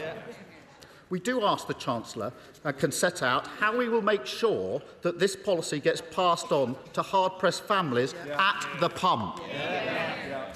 Yet, Madam Deputy Speaker, for all the fanfare around the tax measures today, that straightforward story remains true. Taxes, a 70-year high. The British people paying more for less. An unprecedented hit to living standards of working people. The first time they've gone backwards over a parliament, and they were cheering that today. And the reason is equally simple. There is no plan for growth. How can there be? He can say long-term plan all he likes. We see there. Well, Madam Deputy Speaker, last year he announced 110 growth measures. He said we've turned the corner. And where are we now? Britain in recession. An economy smaller than when the Prime Minister entered Downing Street. The textbook definition of decline, that is their record. I mean, after 14 years, who do they actually think feels better off? Productivity is flat. Mortgages through the roof. House building off a cliff. Worklessness rising and rising. Homelessness never higher. Crime virtually unpunished. Children who can't see a dentist. Sewage in our rivers. Billions and billions of taxpayers' money wasted. 7 billion by the Prime Minister on COVID fraud alone. 500 million on the Rwanda scheme that has achieved precisely nothing. I can keep going. A railway line that will never reach our great northern cities. In fact, it might not even reach central London. Billions upon billions for a white elephant without a trunk. While today we learn taxpayers are picking up the bill for the Science Minister's libel. And all the time, one thing that is growing, the waiting list in our NHS, now nearly 8 million. They've had 14 years. 14 years running out of road. Madam Deputy Speaker, this is what decline looks like. And the complacency they've shown today, it takes your breath away. Britain deserves better than this. Britain deserves a real plan for growth, an end to 14 years of stagnation, wealth creation across the whole of the country, higher living standards for working people. This is the mission we need. But yet again, what we got was the same tired old formula, the sticking plasters, the chopping and changing, the party first, country second politics, with no repudiation of the utterly discredited idea that economic growth is something the few gift to the many. But even then, Madam Deputy Speaker, I think his backbenchers are owed an explanation. Because when the Chancellor says Britain has grown more quickly than countries like Germany over the last 14 years, I'm sure they will be shocked to learn that this is a statistical sleight of hand. And when it comes to GDP per capita, in other words, the growth that makes the difference to the pockets of working people, their record is much worse. Indeed, in per capita terms, our economy has not grown since the first quarter of 2022, the longest period of stagnation Britain has seen since 1955. In fact, the Chancellor invited us to look at those figures. The OBR says GDP per capita will be 0.75% lower in 2028 than was they forecast in November of last year. That was the number he said we should watch. 0.75% lower in 2028. And they can call this a technical recession, but there's nothing technical about working people living in recession for every second the Prime Minister has been in power.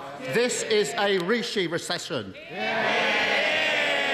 And if the party opposite really wants to know what hides in the Chancellor's spreadsheets, then they will see that it's only the record levels of migration they have delivered which has prevented an even deeper decline. And that is the record they must stand on at the election. Because while on these benches we do not demean for a second the contribution migrants make to a thriving economy, it is high time the party opposite was honest with the British public about the role migration plays in their economic policy. Because right now, in terms of growth, that is all they have. There is nothing else. No plan to get Britain building again with a reformed planning system. No ambition to invest in clean British power for cheaper bills and energy security. No inclination to move away from insecure, low-paid jobs and strengthen employment rights so we can finally make work pay. Madam Deputy Speaker, where is the urgency on affordable housing? How can they look at Britain now and not see this as a massive priority? Never again will they be allowed to pose as the party of home ownership and aspiration. I have to say, given the disaster that's befallen his childcare plans, perhaps that's for the best. Because, Madam Deputy Speaker, the cost of childcare is a huge challenge for millions. Parents need him to deliver on his promise. And it seems the Chancellor's been taking lessons on marketing from the Willy Wonka experience in Glasgow. All is not as it seems. And with just over 3 weeks to go, he has to come clean. Because up and down the country, parents need to know, will they get their entitlement in April, or is it just another of their reckless promises on governing? Headlines over delivery, promises without plans. Policies that unravel at the first contact with reality. The lesson crystal clear that those who broke our economy cannot be trusted to repair it. The Tory credit rating is 0. It's time for change with Labour. And that's what today's budget should have been about. A last chance for the government to show it understands the economic reality of our volatile world, that global supply chains can be weaponised by tyrants like Putin, that a sticking plaster approach to public investment will cost Britain more in the long run, and that trickle-down nonsense means working people pay the price. It could even have been a moment of contrition, a reflection on their fiscal recklessness, an apology, perhaps, for the ridiculous chaos they've inflicted on businesses, communities and investors in this country. And yet still no sustainable industrial strategy, still no national wealth fund to crowd in private investment, still no urgency on speeding up critical infrastructure projects, and no recognition that they have left our standing as a country that always keeps its promises in tatters. And if they don't like that accusation, then look no further than the grotesque spectacle of ducking their responsibility to the victims of infected blood and Horizon scandal. One of the greatest miscarriages of justice in our nation history. Those were the Prime Minister's words just 2 months ago. Today, justice kicked beyond the general election. No, Madam Deputy Speaker, Britain can see exactly who they are.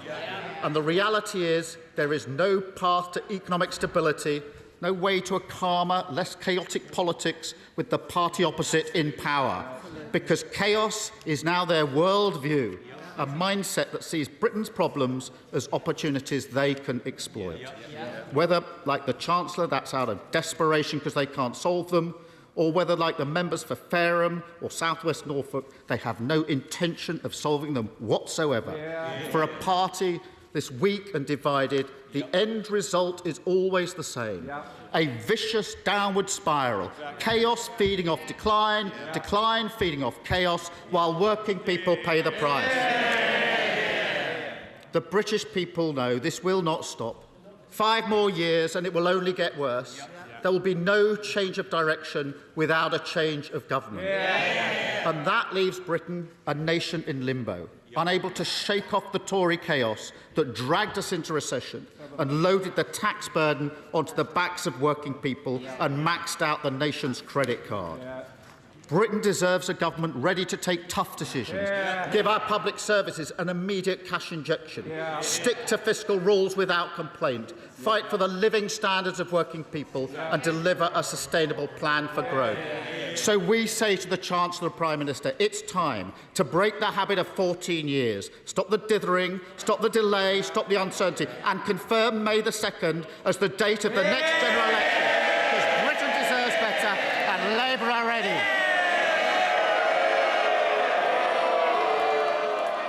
Well, the Labour leader, Sir Keir Starmer, ending his response to Jeremy Hunt's budget statement by throwing down the gauntlet and saying, confirm the date of the general election on May the 2nd. In other words, an earlier election than we had expected the Prime Minister to call, because he's always indicated it would be towards the end of the year in the autumn. There is, of course, in theory, still time to call that early election, but Keir Starmer has said that this government has broken the economy, that living standards are lower at the end of this Parliament, or will be, than at the start, and that the Conservatives have left our standing as a country in tatters, ducking the responsibilities to the victims of the Horizon scandal and also the infected blood scandal, and then saying that's why we need a change in government and call the election. Well, until that is called, we welcome Laura Trott, who is the Chief Secretary to the Treasury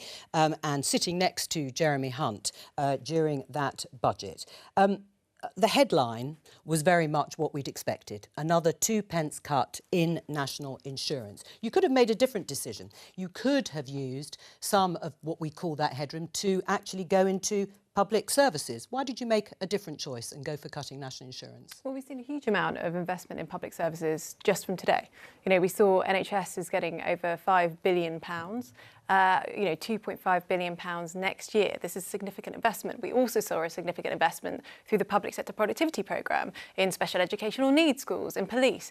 But what we have done more broadly is taken the public through a very difficult time, right? We spent £400 billion during COVID, £100 billion supporting people through the energy price shock.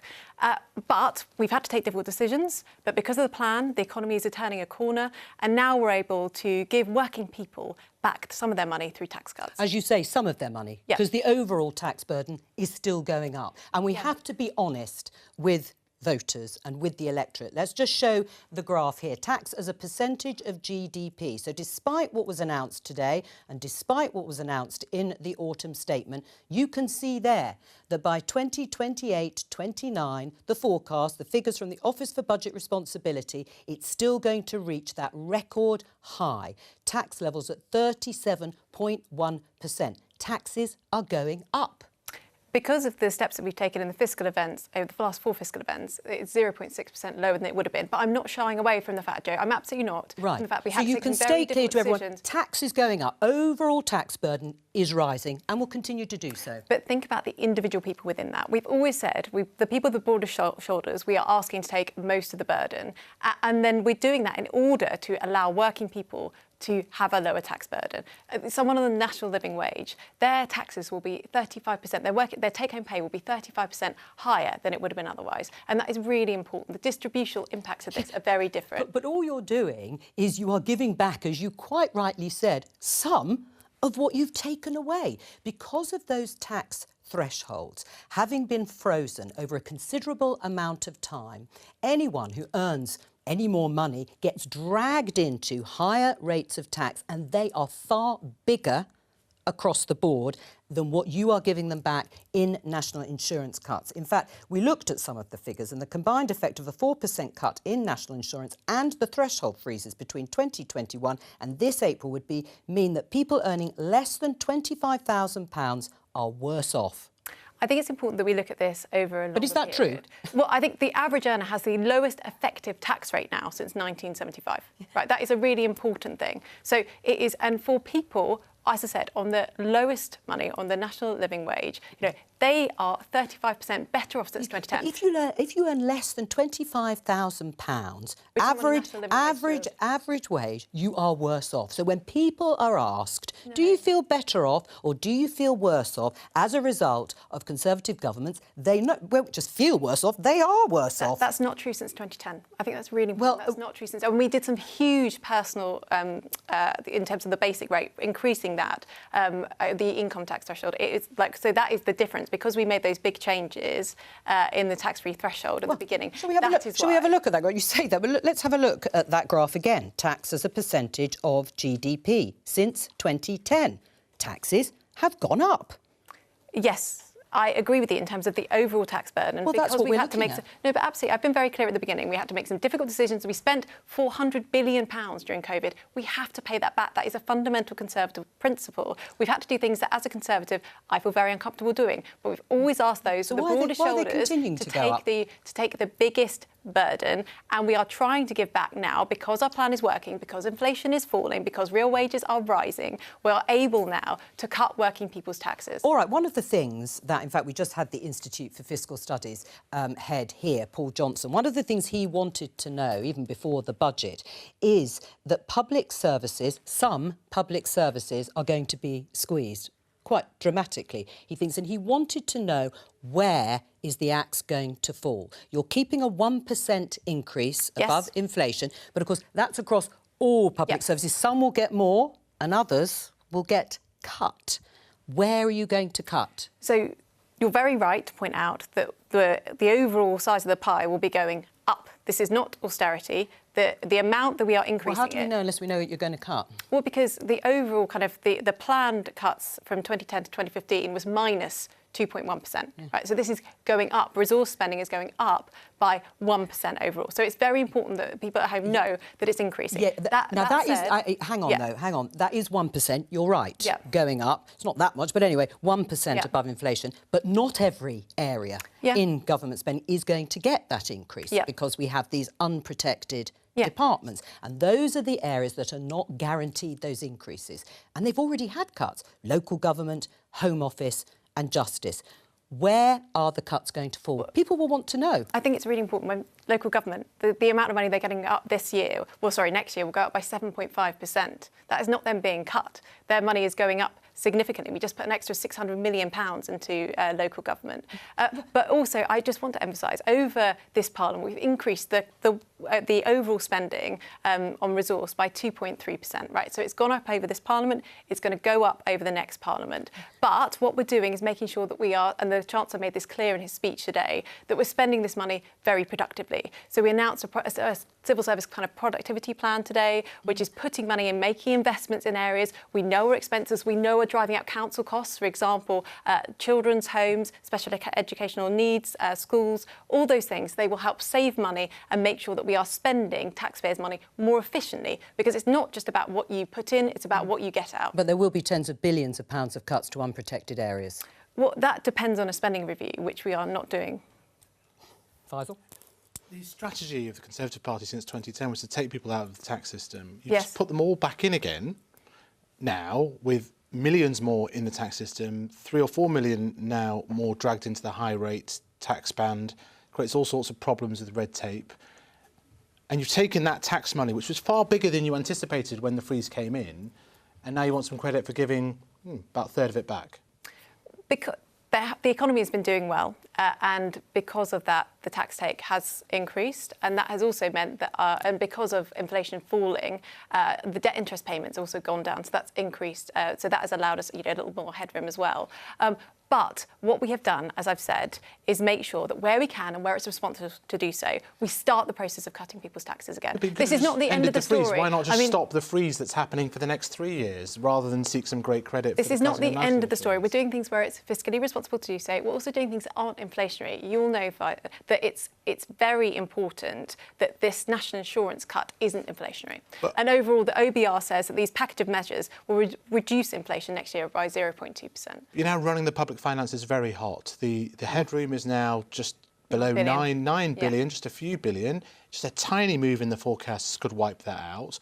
Are you going to be the Chief Secretary writing the letter saying there's no money left to your successor? Well, just to be clear, public sector net borrowing by the end of the forecast will be at a low which is historic for the last couple of decades, right? It'll be just over 1%. That is with a large degree of headroom on the borrowing figure. So not on the debt one, though. Not on the debt one, you're right. It's £9 billion on the debt one. But it is... We are being very responsible with this, right? We have managed to cut people's national insurance without increasing borrowing over the period from the autumn statement to 28-29. We are doing this in a very fiscally responsible way. Can I talk about debt? Because shortly after becoming Prime Minister, Rishi Sunak gave a big speech where he said his government was going to deliver 5 key pledges, and one of them was on debt. We will make sure our national debt is falling so that we can secure the future of public services. Are you meeting that pledge? So in the 5th year of the forecast, public sector net debt, excluding Bank of England, is due to fall from the 4th year. Public sector net debt overall is coming down. Right, but that was your fiscal rule, Yep. that in the 5th year, Yep. debt would come down slightly from year 4. We've discussed that is a self-imposed, what the IFS call a very odd rule. In fact, we can see it here. In fact, it's going down from 93.2% to 92.9%. So, yes, you are meeting that fiscal rule. But I'm talking about the Prime Minister's pledge to make sure that national debt is falling. Is debt going to be higher or lower in 5 years' time than it is now? So that is one measure. You've got it up on the screen. Yeah, but answer that question. Is it going to be higher or lower? That's public sector net debt, excluding the Bank of England. Public sector net debt, which is the overall figure, is coming down. Right, but when people hear a pledge that says debt is going to be falling, you can assume they think debt is falling now. Yep. Like I said, we are keeping within our fiscal rules. We're making sure borrowing has come down significantly, which is obviously a contributor to debt. By 28-29, it will be 1%, which is going to be a low for a couple of decades. So we are doing this in a very responsible way. And as I said, we're taking steps. And there are a couple of revenue raises in there today. This is not, we've really been clear that tax on vapes and open and honest that we break. are asking those with the broader shoulders to take the burden while we cut taxes for working people. Right, just to go back to debt, is debt falling? It's going up on this measure for the next 3 or 4 years. And then, as we have repeatedly described, it then sort of tails off at the end. Right, but when you hear a pledge from the Prime Minister, which says, I am committing this government to national debt falling, they're not going to meet that pledge going into the election. It's a little bit like the difference between the pledge and what the actual fiscal rule is. There was some degree of vagueness. We saw that on some of the other Prime Minister's promises, and that's the sort of gap here. Is the fiscal rule really sensible? You've got to have fiscal rules. I think that is the first thing. There are some people that don't believe in fiscal rules. Everyone at home would recognise that you have to stay within a budget. There is a lot. Fiscal rules have been, in place by numerous governments of all colours over many, many years. They are absolutely vital to ensure that the government is spending taxpayers' money wisely. This is not the only fiscal rule. There's also one on borrowing. Yeah. Both have to bite and they interplay with each other. Right, but you can't compare... Sorry. It's like you don't trust yourselves. I mean, you only need the fiscal rule because you're saying, well, we can't be trusted to stick to something sensible in the first place. I think there needs to be a yardstick by which the British public can judge how we're doing, and that is overseen by the independent OBR, and I think that's the right way of doing things. Right, but I mean, government finances are not the same as household finances per se, and the rule self-imposed, made by the Chancellor, is he really sticking to the spirit of the fiscal rule? Yes, absolutely. Faisal? I guess there's a sort of wider question here about... you're going to face the electorate at some point this year. I guess you're not going to take up the invitation of the opposition leader to confirm May, but there's a concern in the public about your party. There's been a change of prime ministers. There's been 5 different chancellors. If they vote for this plan, your plan, lower national insurance eventually, who are they actually going to get as Prime Minister and Chancellor? And what plan are they going to stick to? Are they going to do another sort of Liz Truss mini budget when the members get annoyed with who if you win the election? They will get Rishi Sunak and Jeremy Hunt, who have turned the economy around. They've turned the economy around because we stuck to a plan. You know, things are really improving on inflation, on real wages, real household disposable incomes. These are all incredibly positive, and it's why it's so important that we stick to the plan rather than go back to square one with Labour. Tricky to say it's a turning point when the ONS say we're in a recession.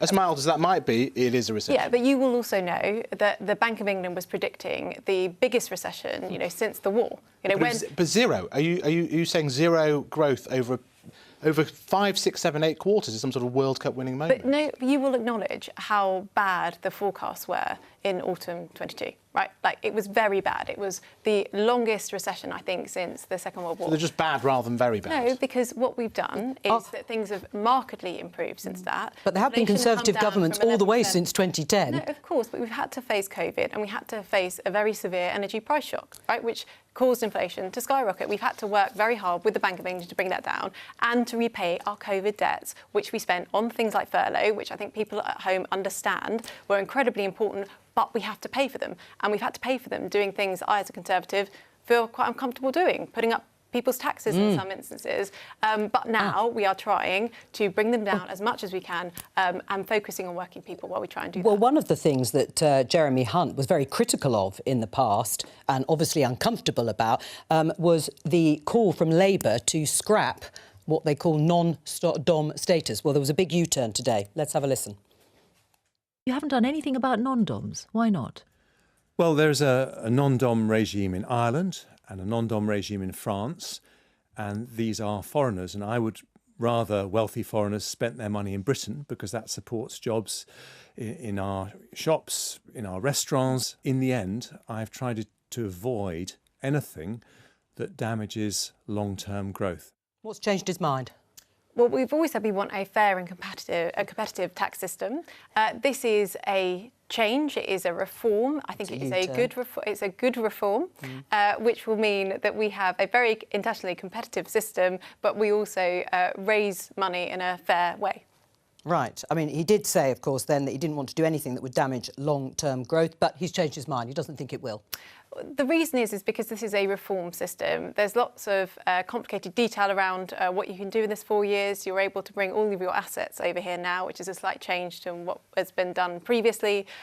We think that is a positive change. We're also putting in place some transitional arrangements to allow people to bring their assets over here who are existing non-doms, and we think that is strikes the right balance between being competitive but also being fair. Laura Trott, Chief Secretary to the Treasury. We have to let her go, unfortunately. Thank you very much for joining us. And we're going to be talking to Labour's shadow Chief Secretary to the Treasury very soon.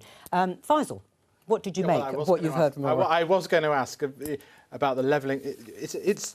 When levelling up happened, I don't think many people would have expected that the Canary Wharf skyscrapers would be a beneficiary of the levelling up fund. But that's what was announced today, and it kind of, that's an interesting one. That probably wasn't mentioned hugely in the 2019 manifesto, but that's what we heard, 242 million. It's quite an interesting story because of the changes that we have seen. Some of the office spaces is not being used, and maybe they're going to turn some of that into housing, 8,000 new homes. But, there's an example of how life changes, shall we say. Canary Wharf now a recipient of levelling up funding. Noted. The election.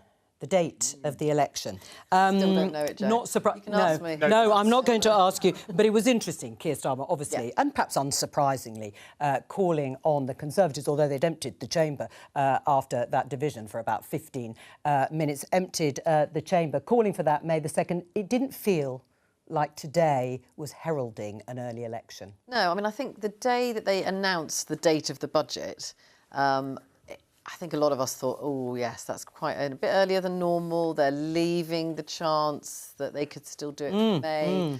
Look, he's cut national insurance. They'll do the legislation in Parliament next week. You could still theoretically get that through. It comes in April. People start to feel it, and you could still call that election. But it just doesn't feel like that. I think after what happened in the autumn, where they made the same cut to that tax, and it just didn't do anything as far as the opinion polls were concerned. It didn't really make Tory MPs feel any more optimistic. Obviously, they'll be hoping that doing it this time will change that. I mean, they're relying on voters having, I suppose, quite short memories. They're hoping that these tax cuts now, these recent ones, these ones that are going to come in this year, are going to make people think, well, I do feel better than I did last year, and inflation's a bit lower. But then if you do what Labour are trying to do, which is say, well, look further back. Well, we were talking. Are you going to feel better compared Well, we were to talking that about that, and I should probably introduce you because obviously those who are observant amongst our viewers will realise you're not Chris Mason, and it's the BBC's deputy political editor, Vicky Young, who has joined us. Do you think there'll be enough cheer on Tory benches for this? I mean, there'll be some, but they're so gloomy. I mean, unless the polls start shifting, they still feel that they're not going to be the ones that are going to have to implement those pretty tight public spending figures there. And that's what some of this is about, isn't it? You know, Labour are saying they're going to inherit the worst economic legacy since World War II. You know, they know with nervous laughter when you say, you really still want to do this after the election? You know, they know how tough it's going to be, because when you look at those figures, yes, of course, as Laura Trott was saying, yes, public spending will still be going up a bit, but once you look at those unprotected departments, you know, if you're in the Ministry of Justice, you're looking at that and the Home Office thinking, we're in big trouble here in terms of the cuts that will need to be implemented on those figures. Well, the Office for Budget Responsibility has forecast that on those unprotected departments, spending will be cut by 3.6%. Now that's really quite difficult. To be clear, he's filled out. He's kind of given a strategy as to why he feels he can claim that that's credible. An answer to questions like your questioning of her. You know, previously there was literally like just a grey block, and it was like, you know, fill it in however you want to.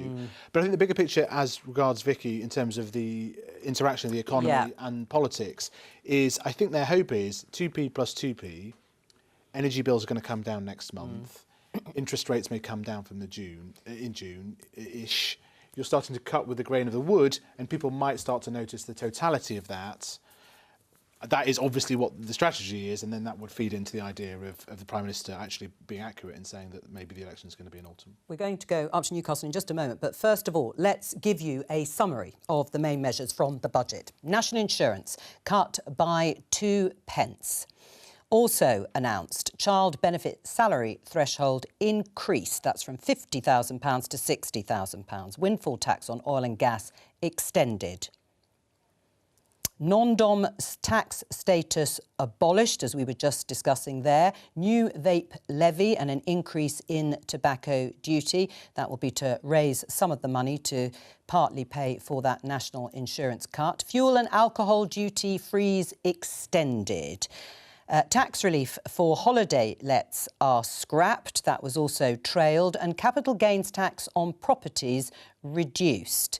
Air passenger duty increased. Another tax rise there. And rise in VAT threshold for small business.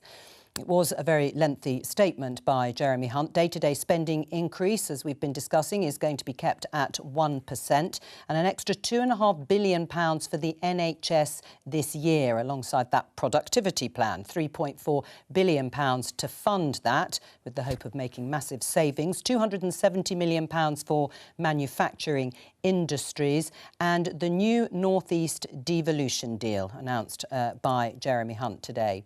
Now, the OBR revised up slightly growth prospects. They expect 0.8% growth this year, of course, against the backdrop of recession. The debt forecast of 94.3% of GDP by 2028-29. Borrowing is to fall to 1.2% by 2028-29. Again, these are the forecasts from the OBR. And that really brings us to the end of the sort of main, if you like, budget measures. We're going to go to Newcastle. Luke Walton is there with his guests to find out what they thought of Jeremy Hunt's statement. Well, Joe, welcome back to the Picture and Piano Bar in Newcastle, where I'm out on the balcony. Still pretty chilly here, so were my three guests warmed up by what they heard from the Chancellor? Nick Kemp is the Labour leader of Newcastle City Council. What was your reaction to the budget, Councillor Kemp? I think The last throw of the dice at the casino by a broken government, to be perfectly honest, Luke. Very little given that wasn't already trailed. Obviously, pleased to see the North East devolution deal. We've worked long and hard to get that over the line, but it doesn't replace the catastrophic failure to fund local government finance. You were telling me that you have a meeting tonight to set the budget. You're looking at cuts around 60 million over a few years. The government says, though, that there are efficiencies that you and other councils can actually make. Yes, they do indeed, but we've had to achieve £370 million worth of cuts in the last 15 years. We'll need another 75 million by 26-27. That's not efficiencies, it's cuts. The idea that they're suggesting efficiencies and poor management and local government is just absolutely wrong.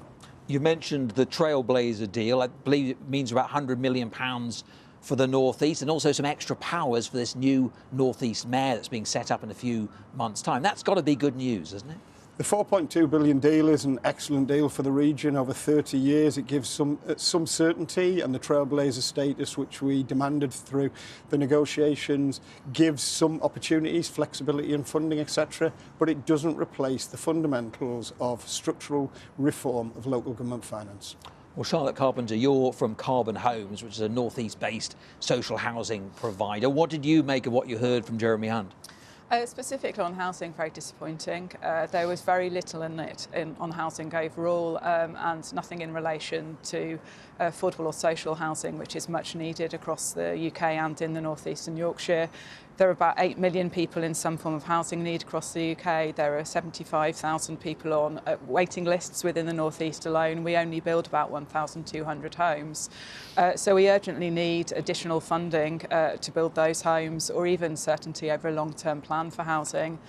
Also really disappointed that there wasn't anything that was really going to make a significant difference to the money in the pocket for a number of our customers, particularly those who are unfortunately unable or excluded from the workplace. There was this, though, extension to the Household Support Fund, which goes to the most vulnerable. That must have been good news. And we also had to hear the Trailblazer deal for the North East. So the extension of the Household Support Fund, it's welcome news for those that would be able to take advantage of it. But what we would really have wanted instead of that would have been the ending of the 5-week delay in receiving universal credit, or something along the lines of a minimum level of universal credit, which would mean that actually benefits have kept rate with inflation over the years. Well, Ian Dormer, you're the Managing Director of Roche Engineering in Gateshead. What did you make of what you heard today? There wasn't a great deal for businesses, to be quite truthful, Luke. There was some positive in as much they're giving the capital allowances extension to leased equipment, not just new equipment. That's a good thing if we want to try and grab onto some straws. But I look at it on the position that they increased employers' national insurance just the other year. And then all they've done is given it to staff. Now, of course, employers would have used a cut in employers' national insurance to maybe increase training. We have a massive skill shortage in this country. We need to start investing. And when you look at the 80% of private sector employment is in the small and medium-sized enterprise, it's those sort of enterprises that have reinvested that saving back into training, back into development. There was some support for investment. There was this British ISA. There was some support for manufacturing. Yeah, but it's very, very small scale. I mean, we need to have some wholesale change to really make ourselves one of the leading industrial nations of this world.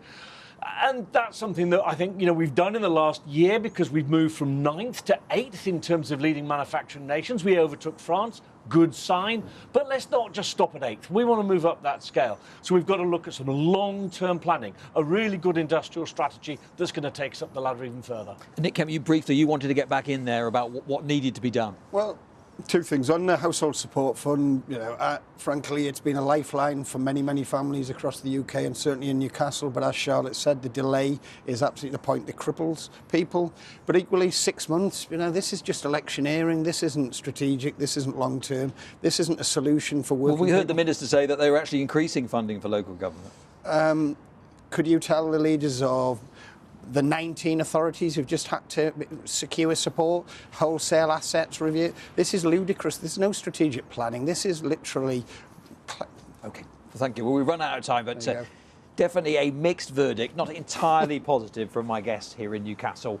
Back to you in the studio, Joe. Luke, thank you very much. And if we have time, we will join you again in Newcastle with your guests. Let's welcome Darren Jones, Shadow Chief Secretary to the Treasury for the Labour Party, a key member of Keir Starmer's team. Can we just get your confirmation that you will support the tax cuts announced today, the 2p cut to national insurance? Yes. You will. Why do you support the government on this? Because that tax cut is going to be paid for by cuts in some public services. But you're happy with that? Well, the Chancellor said today that he wasn't going to make any further cuts to their future projections for departmental spending. In fact, he's paying for the national insurance cut by adopting Labour's policy on non-dom tax loopholes, which is a pretty humiliating U-turn for the Conservatives, who clearly ran out of ideas of their own. Yeah, but you welcome it, I presume. They've shot your fox, though, on that, haven't they? We're not particularly bothered by that. We anticipated it. We know that the Conservative Party's in a mess, and they were looking for election gimmicks in the year of the election. And quite frankly, they could have adopted it earlier. As Keir Starmer said today in his response in the House of Commons, they could have used that to tackle the NHS backlog, to create more dental appointments, to fund breakfast clubs in schools as we wanted to. But they were saying up until, I think, yesterday, that the non-dom tax loophole policy wasn't effective, and now today they're saying that it is. Right, yes, in fact, we played that to Laura Trott. Let me go back to the issue of cuts to unprotected public services. You're right, he's kept the 1% overall increase in spending above inflation, but there are going to be cuts to unprotected services. Those aren't ring-fenced. So I ask you again, where are those cuts going to be if Labour wins the election? Well, these are forecasts, so it depends on what happens to inflation and growth. If inflation does come down, which we welcome, then the money you have in your budgets go further. But of course, in order for any of these funding settlements to be sustainable and for tax cuts to be sustainably funded, you've got to deal with growth in the economy and deal with those structural issues, which is why that's at the heart of Labour's plan for the economy if we're to win the election. You say they are forecasts, but the OBR is already predicting 3.6% in cuts to those unprotected departments. And they include the Home Office and they include Justice. Where would you, as a Labour Chief Secretary to the Treasury, make those cuts? So that people know, if they vote for you, where are you going to make the axe fall? So the key point is that the OBR projections are projections of Conservative Party policy, government policy. They are not projections of Labour Party policy. Where are they going to differ? Broadly speaking, in tax and spend, where's the difference? Well, I mean, there's a whole load of differences. I mean, if you go on to economic growth as the key driver for trying to get these budgets under control, there are things that we've called out today. Why are the government not tackling the planning reforms that businesses tell us they need to happen in order to unlock investment? Why are they not improving the apprenticeship levy to help with apprenticeships and training in work? Why are they not changing the business rate system? Are you saying there aren't going to be any cuts to unprotected departments under a Labour government? All I'm saying is that the Labour Party manifesto at the next election will set out our policies about how we will grow the economy to get the country back on track. And at that point, the OBR will be obliged, if we win the election, to forecast our policies. What they are forecasting today is the Conservative Party's offer to the country over the next 5 years, which, just to be clear, in the OBR projections, shows that the tax burden is getting higher each and every year of the next 5 years under the Conservatives. Yeah, but there are going to be tens of billions of pounds of cuts necessary. You know that, forecasts or not. You know that they are going to have to happen on unprotected departmental spending in certain areas. Where are you looking to make those spending cuts? So look, I can be very clear that the inheritance... You're not going to tell us, are you? No, what I will tell you is that the inheritance that we will have from the Conservatives if we win the election this year will be the worst since the Second World War. That's why Rachel Reeves has said that it will be hard. There will be difficult trade-offs. There are things that we would like to do as an incoming Labour government that we won't be able to afford to do in the first couple of years. And what are they? Because otherwise, why would people vote for you if you won't tell them what those hard choices are going to be? Well, first of all, you have to be frank with the public about the mess the Conservatives have created. And quite frankly, the public see that and they know that.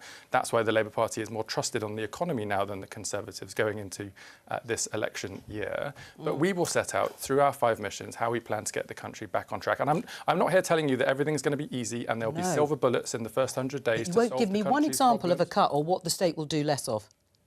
Well, we'll have to go through the spending review process in the normal way coming into government. But our 5 missions are very clear that we are, within our fiscal rules, being directed to deliver investment and reform of the National Health Service, improving the skills and education system, decarbonising the power system, unlocking investment for infrastructure delivery. But why don't you oppose the tax cuts? Why don't you oppose the cuts to national insurance? Make a different choice. I mean, there's quite a lot of polling out there that says people would like any, what we call that headroom, any money that might be available to go into funding public services better? Sure. Well, the first part of the answer is a reality check that we can't affect the Tories' budget. We're in opposition at the moment. So even if we were to object to certain measures, that doesn't stop them happening. They're going to happen because this is the Conservative Party in government making these decisions, making these offers to the country. But we will set out in our manifesto at election time how things will be different. But you could accept a different, say, tax cut. I mean, you know, lots of people will know that Labour going into an election promising to put taxes up. I mean, one of your colleagues described that as electoral suicide. So let's, you know, we know why you might be able to do that. But you're saying you're accepting this national insurance cut, and actually it doesn't really help the lower pay, does it? As much as the more well off. So someone earning £20,000 is better off by £260. Someone earning £50,000 is better off by £1,300. You know, why are you accepting that? Why don't you come up with something different? We have to accept the reality of what the Conservatives have done in government. This is their record, their inheritance. But you're also saying you wouldn't change it. No, of course we want to change a whole host of things, and as I say, that's not going to be easy to do. But you're absolutely right. In the OBR projections, people will be worse off. As I say, the tax burden going up every single year over the next 5 years. The average household will still be, even after the tax cuts announced today, over £800 worse off per year. Well, I've got an idea for you. What about this? Increase income tax for the top 5% of earners. Who said that once? I don't know who said that. Tell me. Keir Starmer, right. in his leadership election. It was one of his pledges. Why not do that? Well, because since then, the tax burden has become the highest it has been since the Second World War. That's why we've said we do want taxes to come down on working people, because they're paying more than ever, but getting less for it. OK, well, you had a plan to spend £28 billion on investment. The government has just cut over 2 fiscal events, £20 billion worth of national insurance. That was never in your plan to have lower national insurance. You could have stuck to your plan of extra investment had you not accepted these national insurance cuts. Why not? How much of a priority was it? And if you can just drop this, political expedience, what else are you going to drop? Well, this is why opposition is so frustrating, Faisal. I mean, I can't change the reality of what the Conservatives are doing and what we would inherit. Now, we committed... Well, you can say, well, we would have prioritised what we thought was absolutely mission critical for the UK economy and our vision of the country, which was this green investment. But then, poof, it's gone. But then what happened? Liz Truss and Kwasi Kwarteng, they crashed the economy, interest rates went through the roof, the national debt has become much higher, the cost of that national debt is now the 3rd largest department in Whitehall by spending. Are you saying you didn't predict that interest rates could have gone up from zero? I didn't predict that Liz Truss was going to do what she did. Did you? Well, no. Who did? Well, we did a number of journalistic activities that may have pointed in a direction that it may be risky. I'll just put it like that. But no, it does matter, because this is not just, it wasn't just some bauble, the idea that you were going to spend £28 billion. It was your plan for growth, which we haven't got, which you pointed out. You don't have a plan for growth now. We really do. I mean, I will send the plans to you. Well, so hang on. So no. Well, never mind sending. You can send them to him. You're welcome to do that. You can send me and Vicky a copy as well. Good. But actually, Faisal is right. That was your growth plan. That's how you were going to wave away all these problems that you're going to be inheriting. And now you haven't got that corner sort of pledge of your growth plan. The other parts of your growth plan, so bulldozing through planning, getting a better deal with Brexit, these are not easy things to do. They may also be dumped by the wayside, mightn't they? Let me take the £28 billion position that you've just put there and politely say that your position was inaccurate. The £28 billion came from an assessment about what public subsidy was needed over a 10-year period to get to net zero. It was a net zero commitment. And that was always going to be the public subsidy bit. So there was always going to be enormous amounts of private sector investment required to deliver that work. That was always the case. It is still the case. Now, it is true to say that some investment in net zero infrastructure would stimulate growth in the economy, but it was never the one and only part of the answer for growing the economy, because there are a whole host of other things you have to do. So why was it 28 billion, though? Now it's going to be less than 5 or around 5. Well, because the 28 billion was an academic view about the required public subsidy over 10 years, but there was a huge reality check when the Conservatives crashed the economy, and all of our policies will be within our fiscal rules, fully funded and fully costed, and that's just the consequence of the Tories being in government and the damage they've caused to the country. What are Labour's fiscal rules? So the fiscal rules are that we will not borrow for day-to-day spending and that we'll get debt falling as the size of the economy. When? You don't have a date for that, just at some point? So it really depends where the Conservatives land. We hope this is the last budget before the next election. And if it is, we'll set out that detail in our manifesto. But those are the frameworks that we work within in making those decisions around how our policies are fully costed. Right. Oh, we're back to the fiscal rules and how sensible. Shame Laura's left, because we could have both had a chat about this.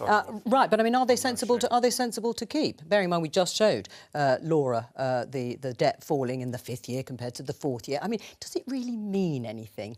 Well, the fiscal rules set the framework in which you say to the public and the markets how you will operate.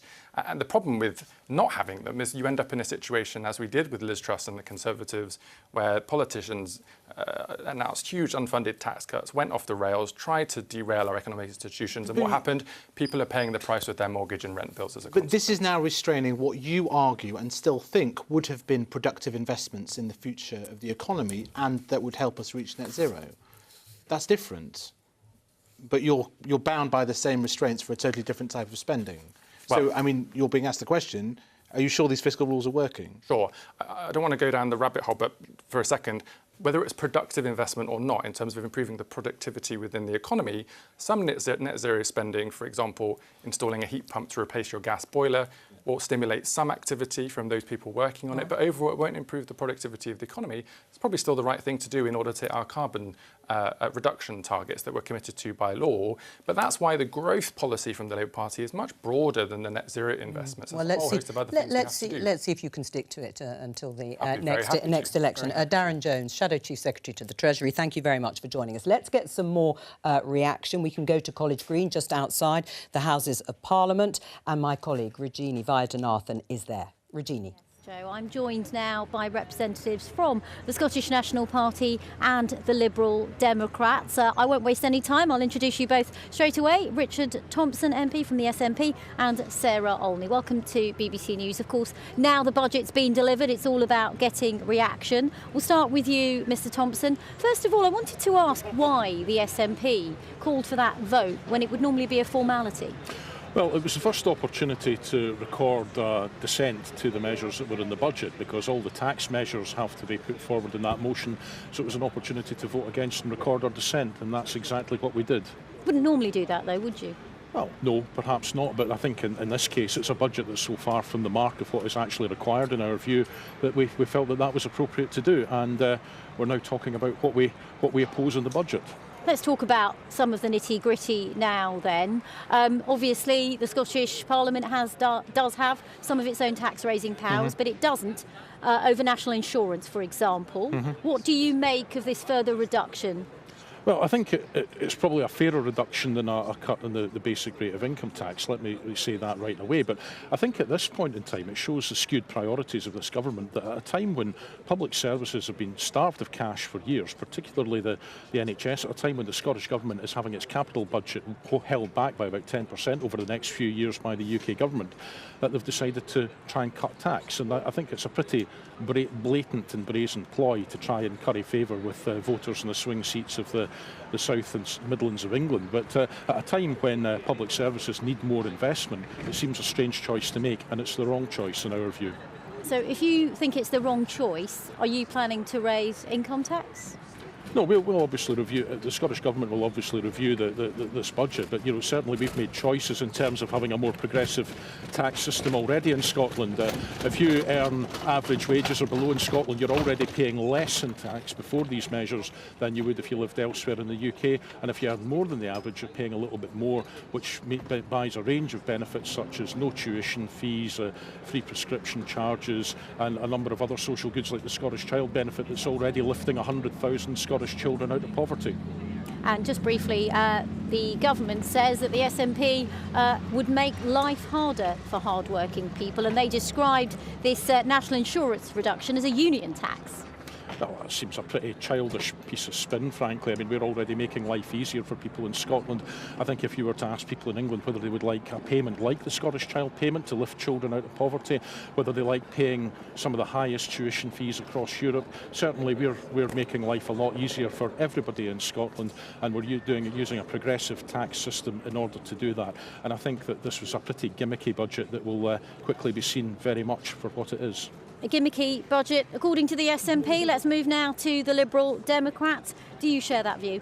I think it was an absolutely desperate budget, actually, and there'll be people all over the United Kingdom who will have heard the Chancellor today, but they will have found absolutely nothing in there that will really help them with the things that they're concerned about. And we know from speaking to voters everywhere, it's about the NHS, it's about the cost of living crisis, and there was very, very little in there for ordinary people who were struggling with costs going up everywhere. Their mortgages are going up, their rent payments are going up, their fuel bills, their weekly shop. Very, very little in there that will really put people's minds at ease. So Ed Davey said that any tax cuts would be a swindle. Does that mean you don't agree with the national insurance cut? We'll support any tax cut that will help people with the cost of living, but what he means by that... So what defines a swindle then? Well, what he means by that is that because of already planned tax rises, the kinds of tax cuts that the NI cut is not really going to make a huge difference to people. They are still going to be paying more in tax in the next tax year as a result of the planned tax rises that the government are not reversing,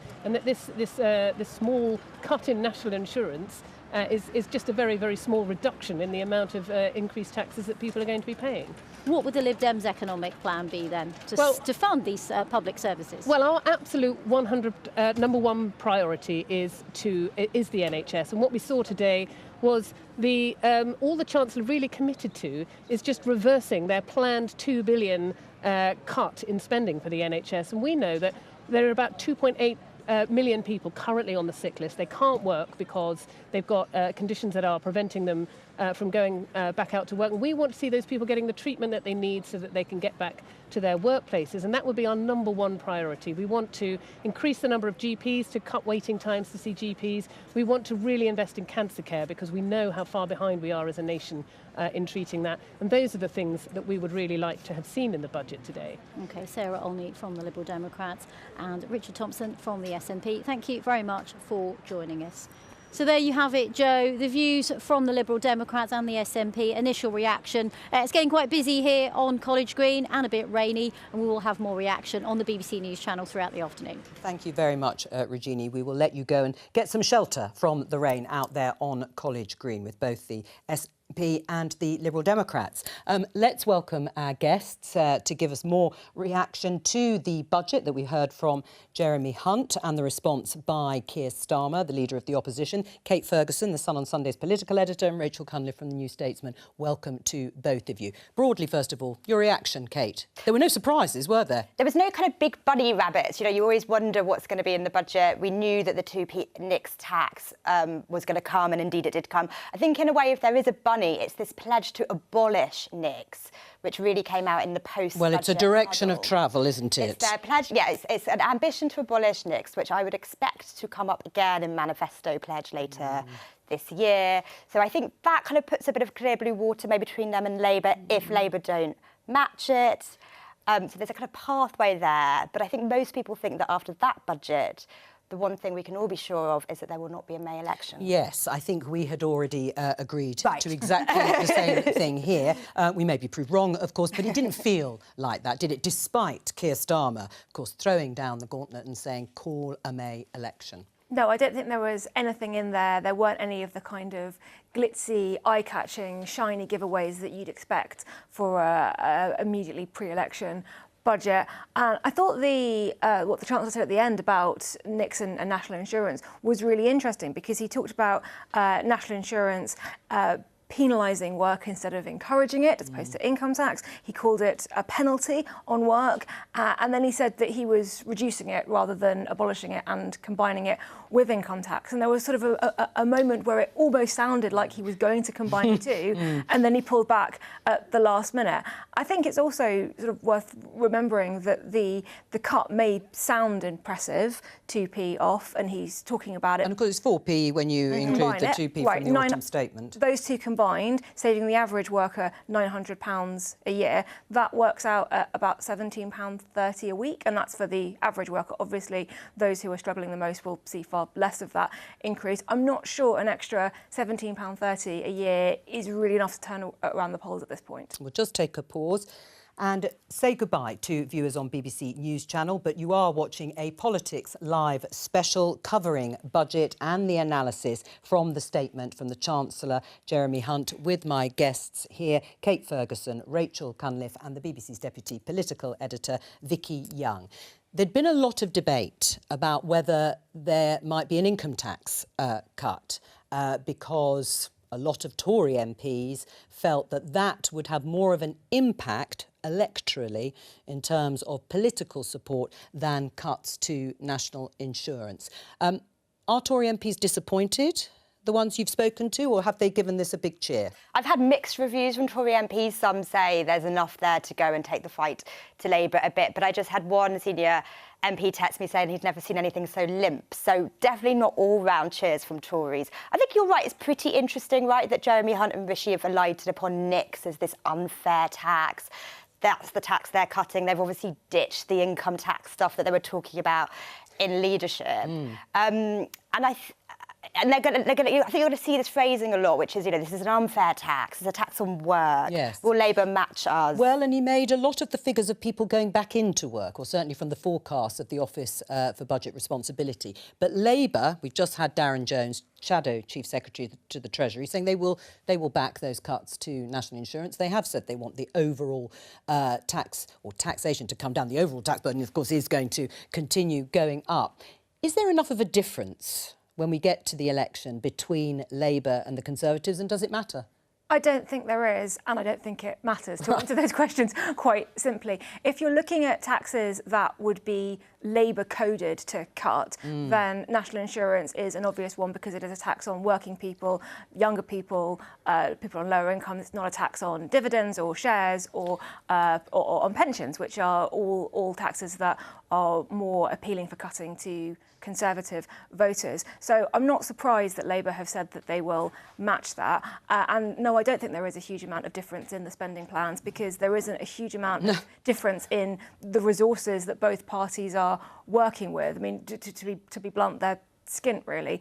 But I think that the next election is going to be based more on vibes than it is on policy. It's going to be about who offers a sense that maybe there could be something better on the horizon rather than the sort of nuts and bolts of what the differences would actually be. But that's the big question for Labour, I think, isn't it? Is it enough to be just not the Conservatives, which I think actually... the polls seem to be indicating. Yeah, and I think a lot of them probably think it is after everything that's happened. What is their offer to voters if it's going to be just we're matching the spending pledges of the Conservatives, we're just going to, manage the economy better, I suppose they would say, with some other slight differences. They know that time for a change is an extremely powerful narrative at the moment after such a long time of Conservative rule, and also, what's happened. And I think for Rishi Sunak, he wants to get as far away from the memories of Boris Johnson and Liz Truss as he possibly can, which is why I have to say I've always thought he wouldn't do a May election. I could still be proved wrong. But, he wants to put more and more distance to, between him and that, and hope that, things do turn around, that obviously inflation's coming down. He's got the problem that people are coming off fixed-term mortgages, so that will be, even if interest rates start coming down, still going to be higher than the ones they were on, so he's got that problem to deal with. Right, I mean, and that does come back to the core question about whether anyone or people will feel better off. Now, the longer time elapses, maybe people will feel slightly better off to how they were a few months ago, but broadly speaking, when you look at the figures, they won't, even if it is an October election. I mean, were there any other policies that jumped out at you from Jeremy Hunt in the announcements that he made today? The productivity plan for the NHS, there was something on the childcare high threshold, but was there anything else that really grabbed you? Nothing's leaping out at me. I mean, in the absence, I guess the thing that you do notice is that he's not cutting public services even more. There had been all this speculation about them going to be digging even deeper into that to fund these tax giveaways. But I think you're totally right. I was talking to a shadow minister today, and I was like, what is your offer then? Are you just not the other bloke? And they're like, yeah, we're just not the other guy. So Labour's got this ultra cautious offer. We'll do everything Jeremy Hunt says he's going to do, but just not be Jeremy Hunt. Well, they call it the Ming Vase strategy, and they're clearly Labour going to continue with that for the moment. So as you say, maybe it's just the alternative is going to be good enough. But on the issue of public services, there is some public clamouring for more money to go into public services rather than perhaps cuts to certain taxes.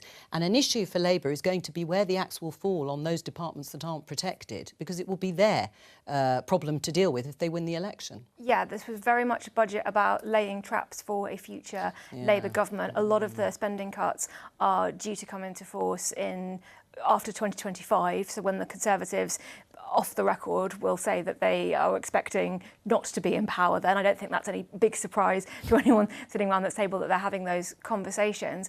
And it is a real challenge for Labour what they do after that. I think the policy of let's just not be the Conservatives and keep as quiet as possible does seem to be working for them. Remember that in the autumn statement, Jeremy Hunt tried this national insurance cut, expecting to see a boost in the polls. It was coming into force from January rather than from the next tax year, which was unusual, so people would really feel the impact in their pockets. Did the polls go up for the Conservatives? No, the Conservatives are still polling at their lowest record in history at the moment. And I think the message that Labour have got from that is they can carry on just not doing very much and win the election. The challenge is, what do you do when you're then in power, when you don't have a manifesto platform to sort of fall back on? And what do you do if you want to win the next election, because Keir Starmer is talking about a decade of renewal? I mean, briefly, without putting you under too much pressure, Kate, I mean, if you were writing the story for tomorrow, what would it be? A Sunday report. I know, that's why I said I'm being a little bit unfair. But all right, well, then what would it be on Sunday? What would be, do you think? No, I mean, look, I think the story that you're going to take away from this budget of Jeremy's is another 2p of Nick's, 4p of Nick's, and he says there's a pathway to abolishing Nick's. I don't think that's a bad idea. Okay. He says to Labour, you're the party of workers, I'm going to abolish this workers' tax. What are you going to do? Well, is Rachel going to abolish the tax? She's going to lay out a pathway to abolishing the tax. Right. It's not bad when there's not much money in the coffers. Well, let's just take you through some of the measures that we have been talking about and some that we haven't. Jeremy Hunt announced, again, not a complete surprise, a new British ISA for extra £5,000 investment into British companies, £230 million to improve police support times, £75 million for violence reduction units, and £100 million for community cultural projects. These were just some of the measures that he announced. Guaranteed rates for childcare providers. Now, of course, he's got that childcare guarantee, free childcare for under 2-year-olds coming up, and whether or not there are enough people to actually provide it. Now, the Household Support Fund, there was a fear that that was going to be cut. It's, in fact, going to be extended, I think, for 6 months. The £90 debt relief order charge is going to be scrapped. Reforms to loans for universal credit claimants. These are to help the poorest people. £45 million for medical charity research. And also multiple dwellings relief being scrapped. It was all part of his very long and detailed statement. 300, this is for devolved powers, £300 million for Scottish Government, £170 million for the Welsh Government, and £100 for the Northern Ireland Executive.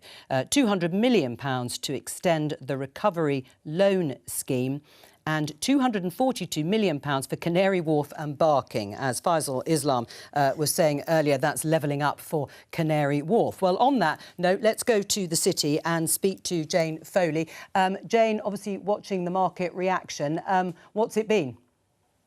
Well, I think you'll be glad to hear that it's been a fairly dull reaction to the gilts market and the sterling market, which of course was engineered, but I think we can nevertheless breathe a sigh of relief. Now, there was a little bit of a quiver in the gilts market.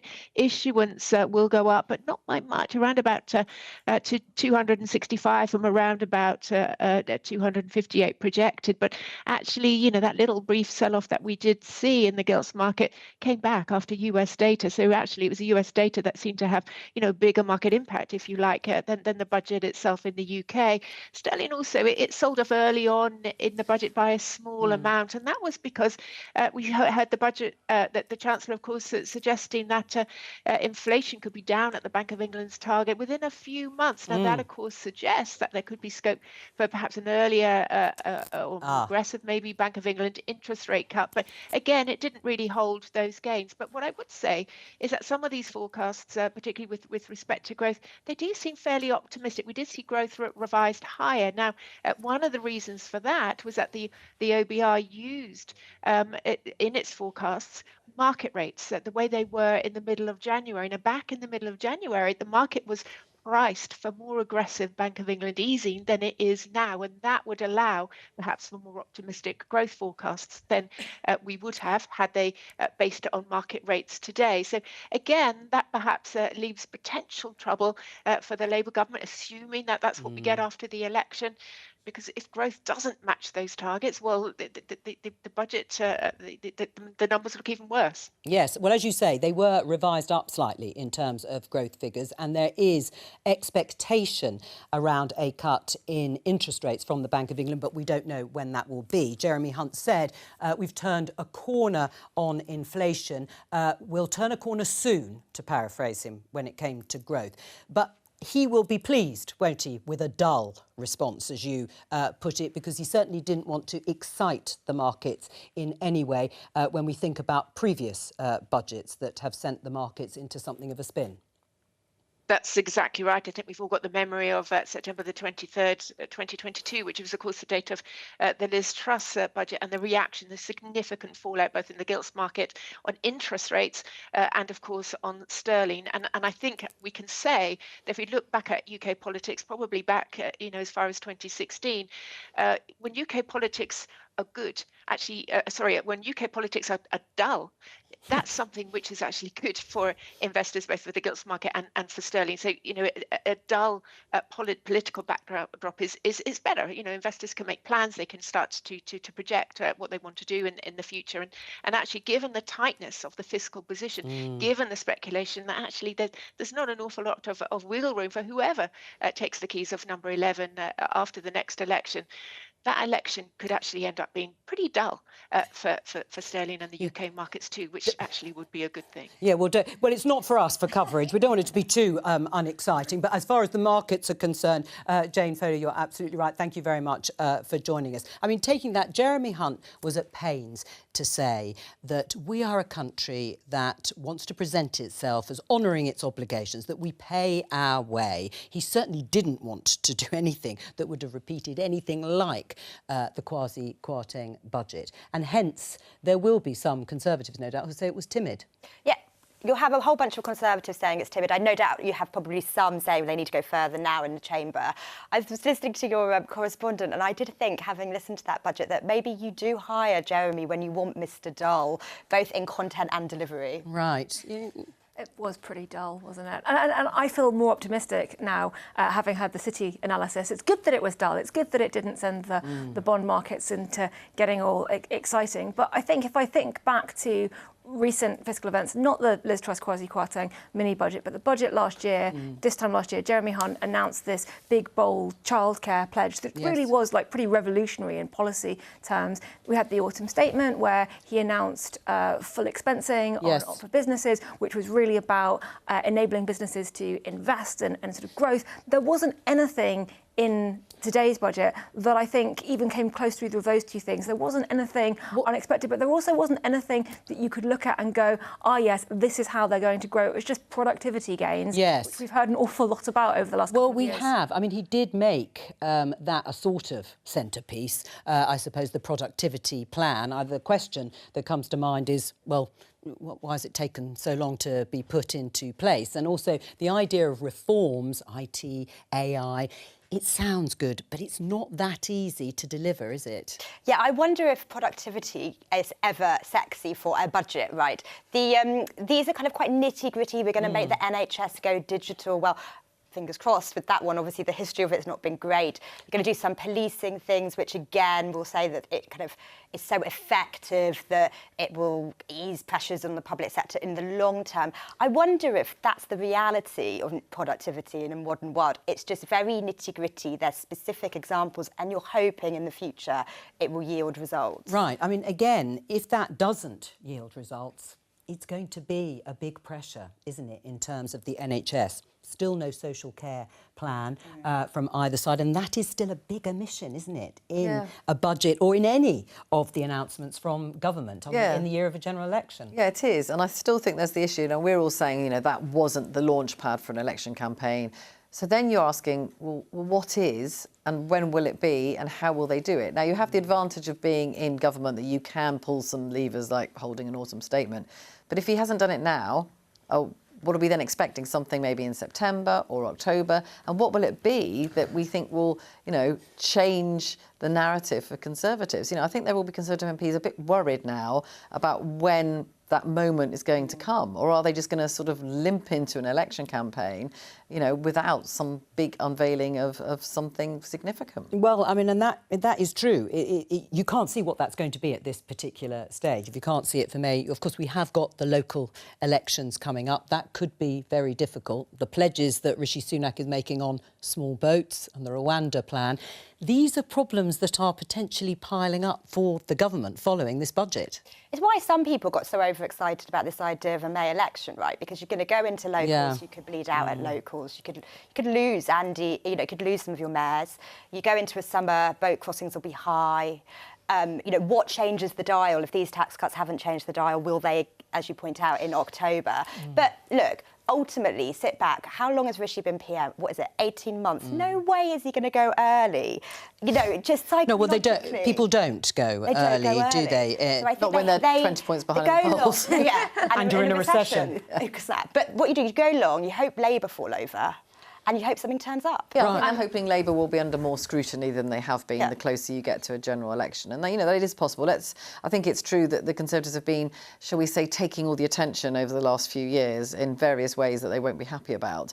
But, as we get closer to a general election, there will be more scrutiny of Labour's plans, what they will do. They will be asked as much as the Conservatives are about how are you going to deal with, that spending envelope, what do you want to call it, for public spending for those departments. What are you going to do about it? And how long can they get away with not laying out what they want to do? I mean, is there going to be another big offer, do you think, from Labour in the run-up to the election? I mean, obviously, they're accused of flip-flopping. They're accused of, as we were discussing with Darren Jones, the Shadow Chief Secretary to the Treasury, of dropping their core pledge for growth, their Green Plan. He seemed pretty relaxed about it, and that's because, yes, they are in opposition. But do you think they'll need to have a replacement offer in that sense? I think a lot of people are quite disappointed with the U-turn on the 28 billion and think it was the wrong decision because it has enabled the Conservatives to go from attacking Labour for planning to increase borrowing and spending to being able to attack Labour on flip-flopping and not having a plan. So I think it's difficult to see what the gain was in that. I think one of the big offers from Labour is going to be around planning reform and house building. That was the centrepiece of Keir Starmer's speech at conference, and it's something that the Conservatives every so often try and get excited about house building, and then their own MPs ensure that the plans don't really go anywhere.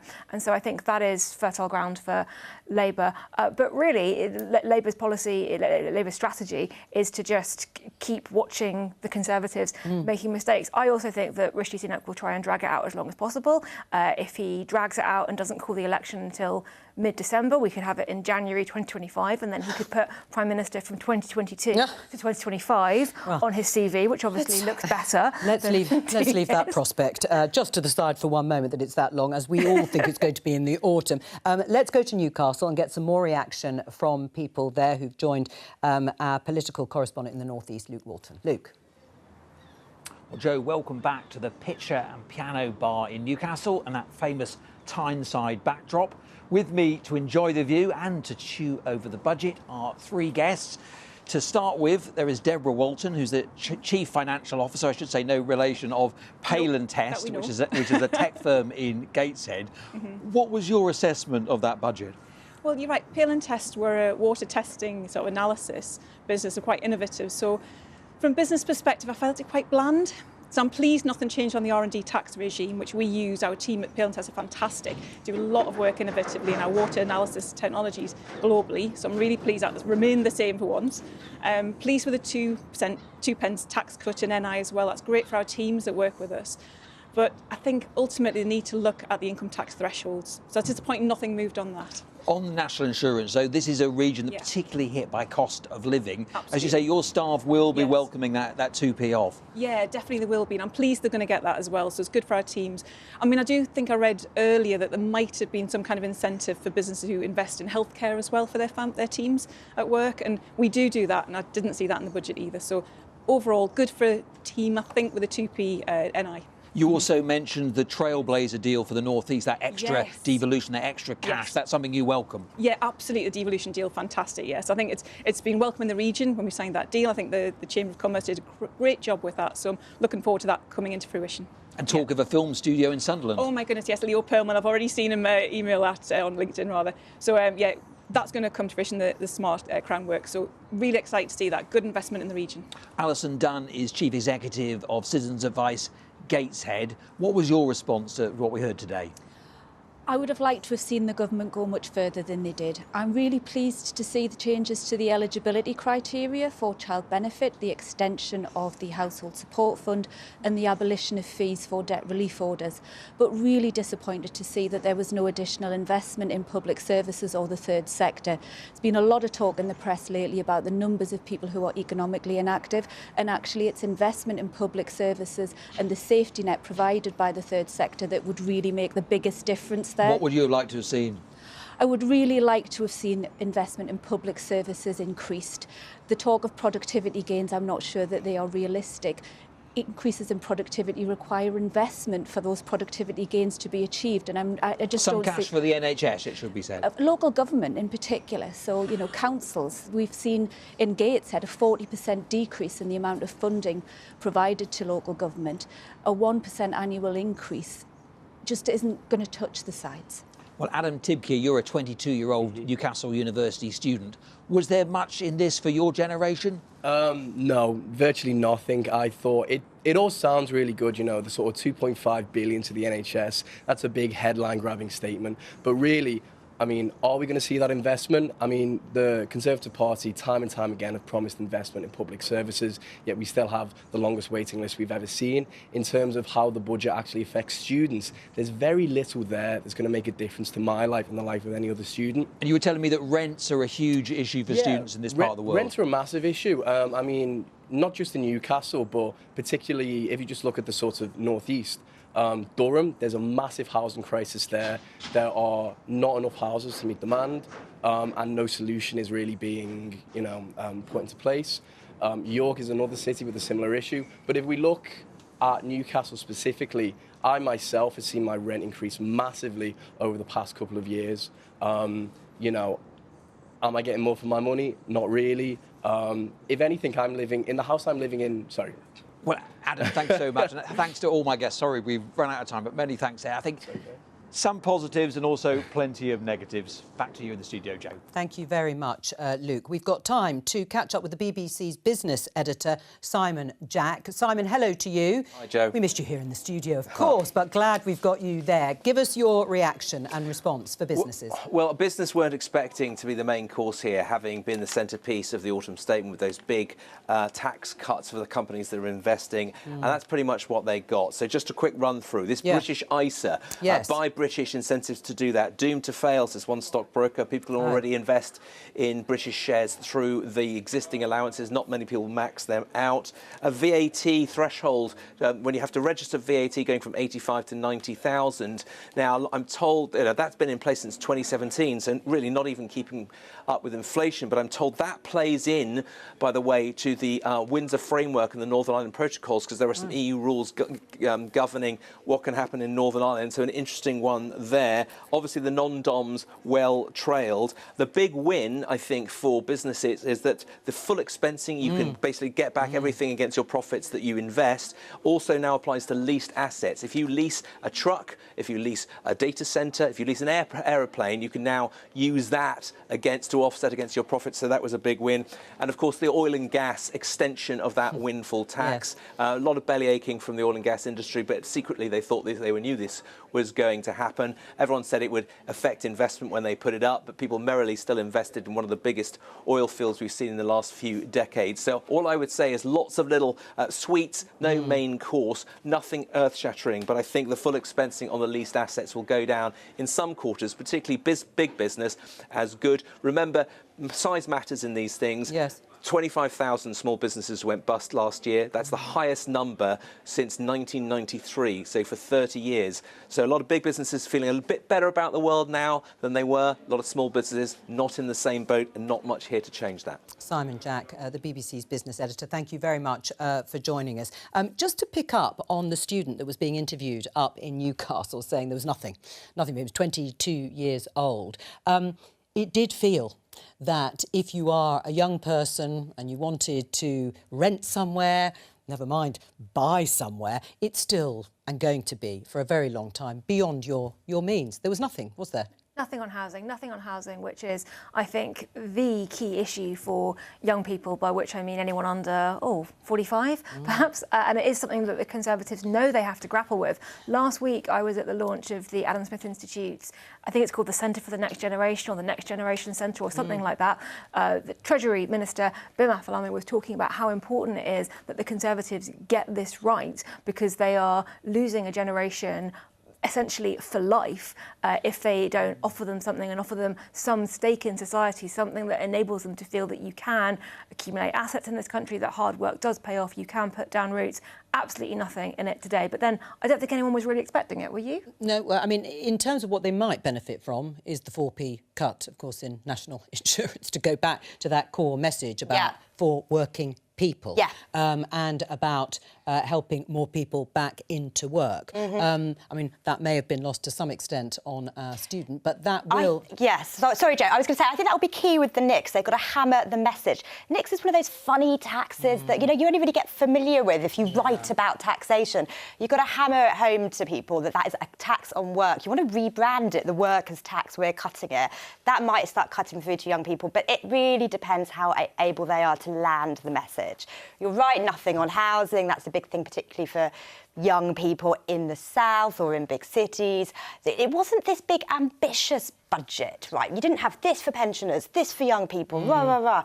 It was really doubling down on what we knew they were probably going to do. Double down, get those core tax cuts out the door and see what happens in the autumn. Can we see the contours of the general election campaign? From both sides, and of course the other opposition parties too. Can we see the outlines now of the campaign that is already on its way? I mean, I think it will be about the economy, and we're going to end up with both of the main parties saying we will manage it better. Now, clearly that's a lot harder for the Conservatives, given everything that's gone on in the recent past, and what Labour need to do, because they are untested, they are unknown. I mean, I think Rachel Reeves's profile has gone up quite a bit, but, when you're in opposition, it's much harder to get yourself known to the voter. But, they know that they've got to try and present themselves, Labour, as trustworthy, that people can, say we can trust our money with you. And that's something, again, that they're going to have to work on. But I think it will all be almost about, who's more dull than who, actually, which is, I'm not saying that it's going to be dull, but I think that's what it's going to be about. It's going to be about safety because of the huge sort of events that have happened. Well, even if you go back to the financial crash, there's been the COVID, there's been the cost of living crisis, an awful lot of issues. People maybe want safety, but I think they will want a little bit of inspiration. And at the moment, it's quite hard to see where that's going to come from. Yeah, safety first. I suppose there's also been the turmoil, Boris Johnson, Liz Truss, Brexit. We've had the war in Ukraine, having that still ongoing, of course, and the pandemic, that they'll want maybe safety first and maybe a bit boring in the election. Totally. I mean, clearly that's what Labour are trying to do, and that is also what Rishi and Joby are trying to do. Hence why Rishi tore up that change strategy and went back to the square one, trust us, stick with us one. That's all we have time for today. Thank you to all of my guests on the day that Jeremy Hunt unveiled his budget with the widely trailed headline of a further 2p cut in national insurance. We'll dig down on all the details and analysis tomorrow.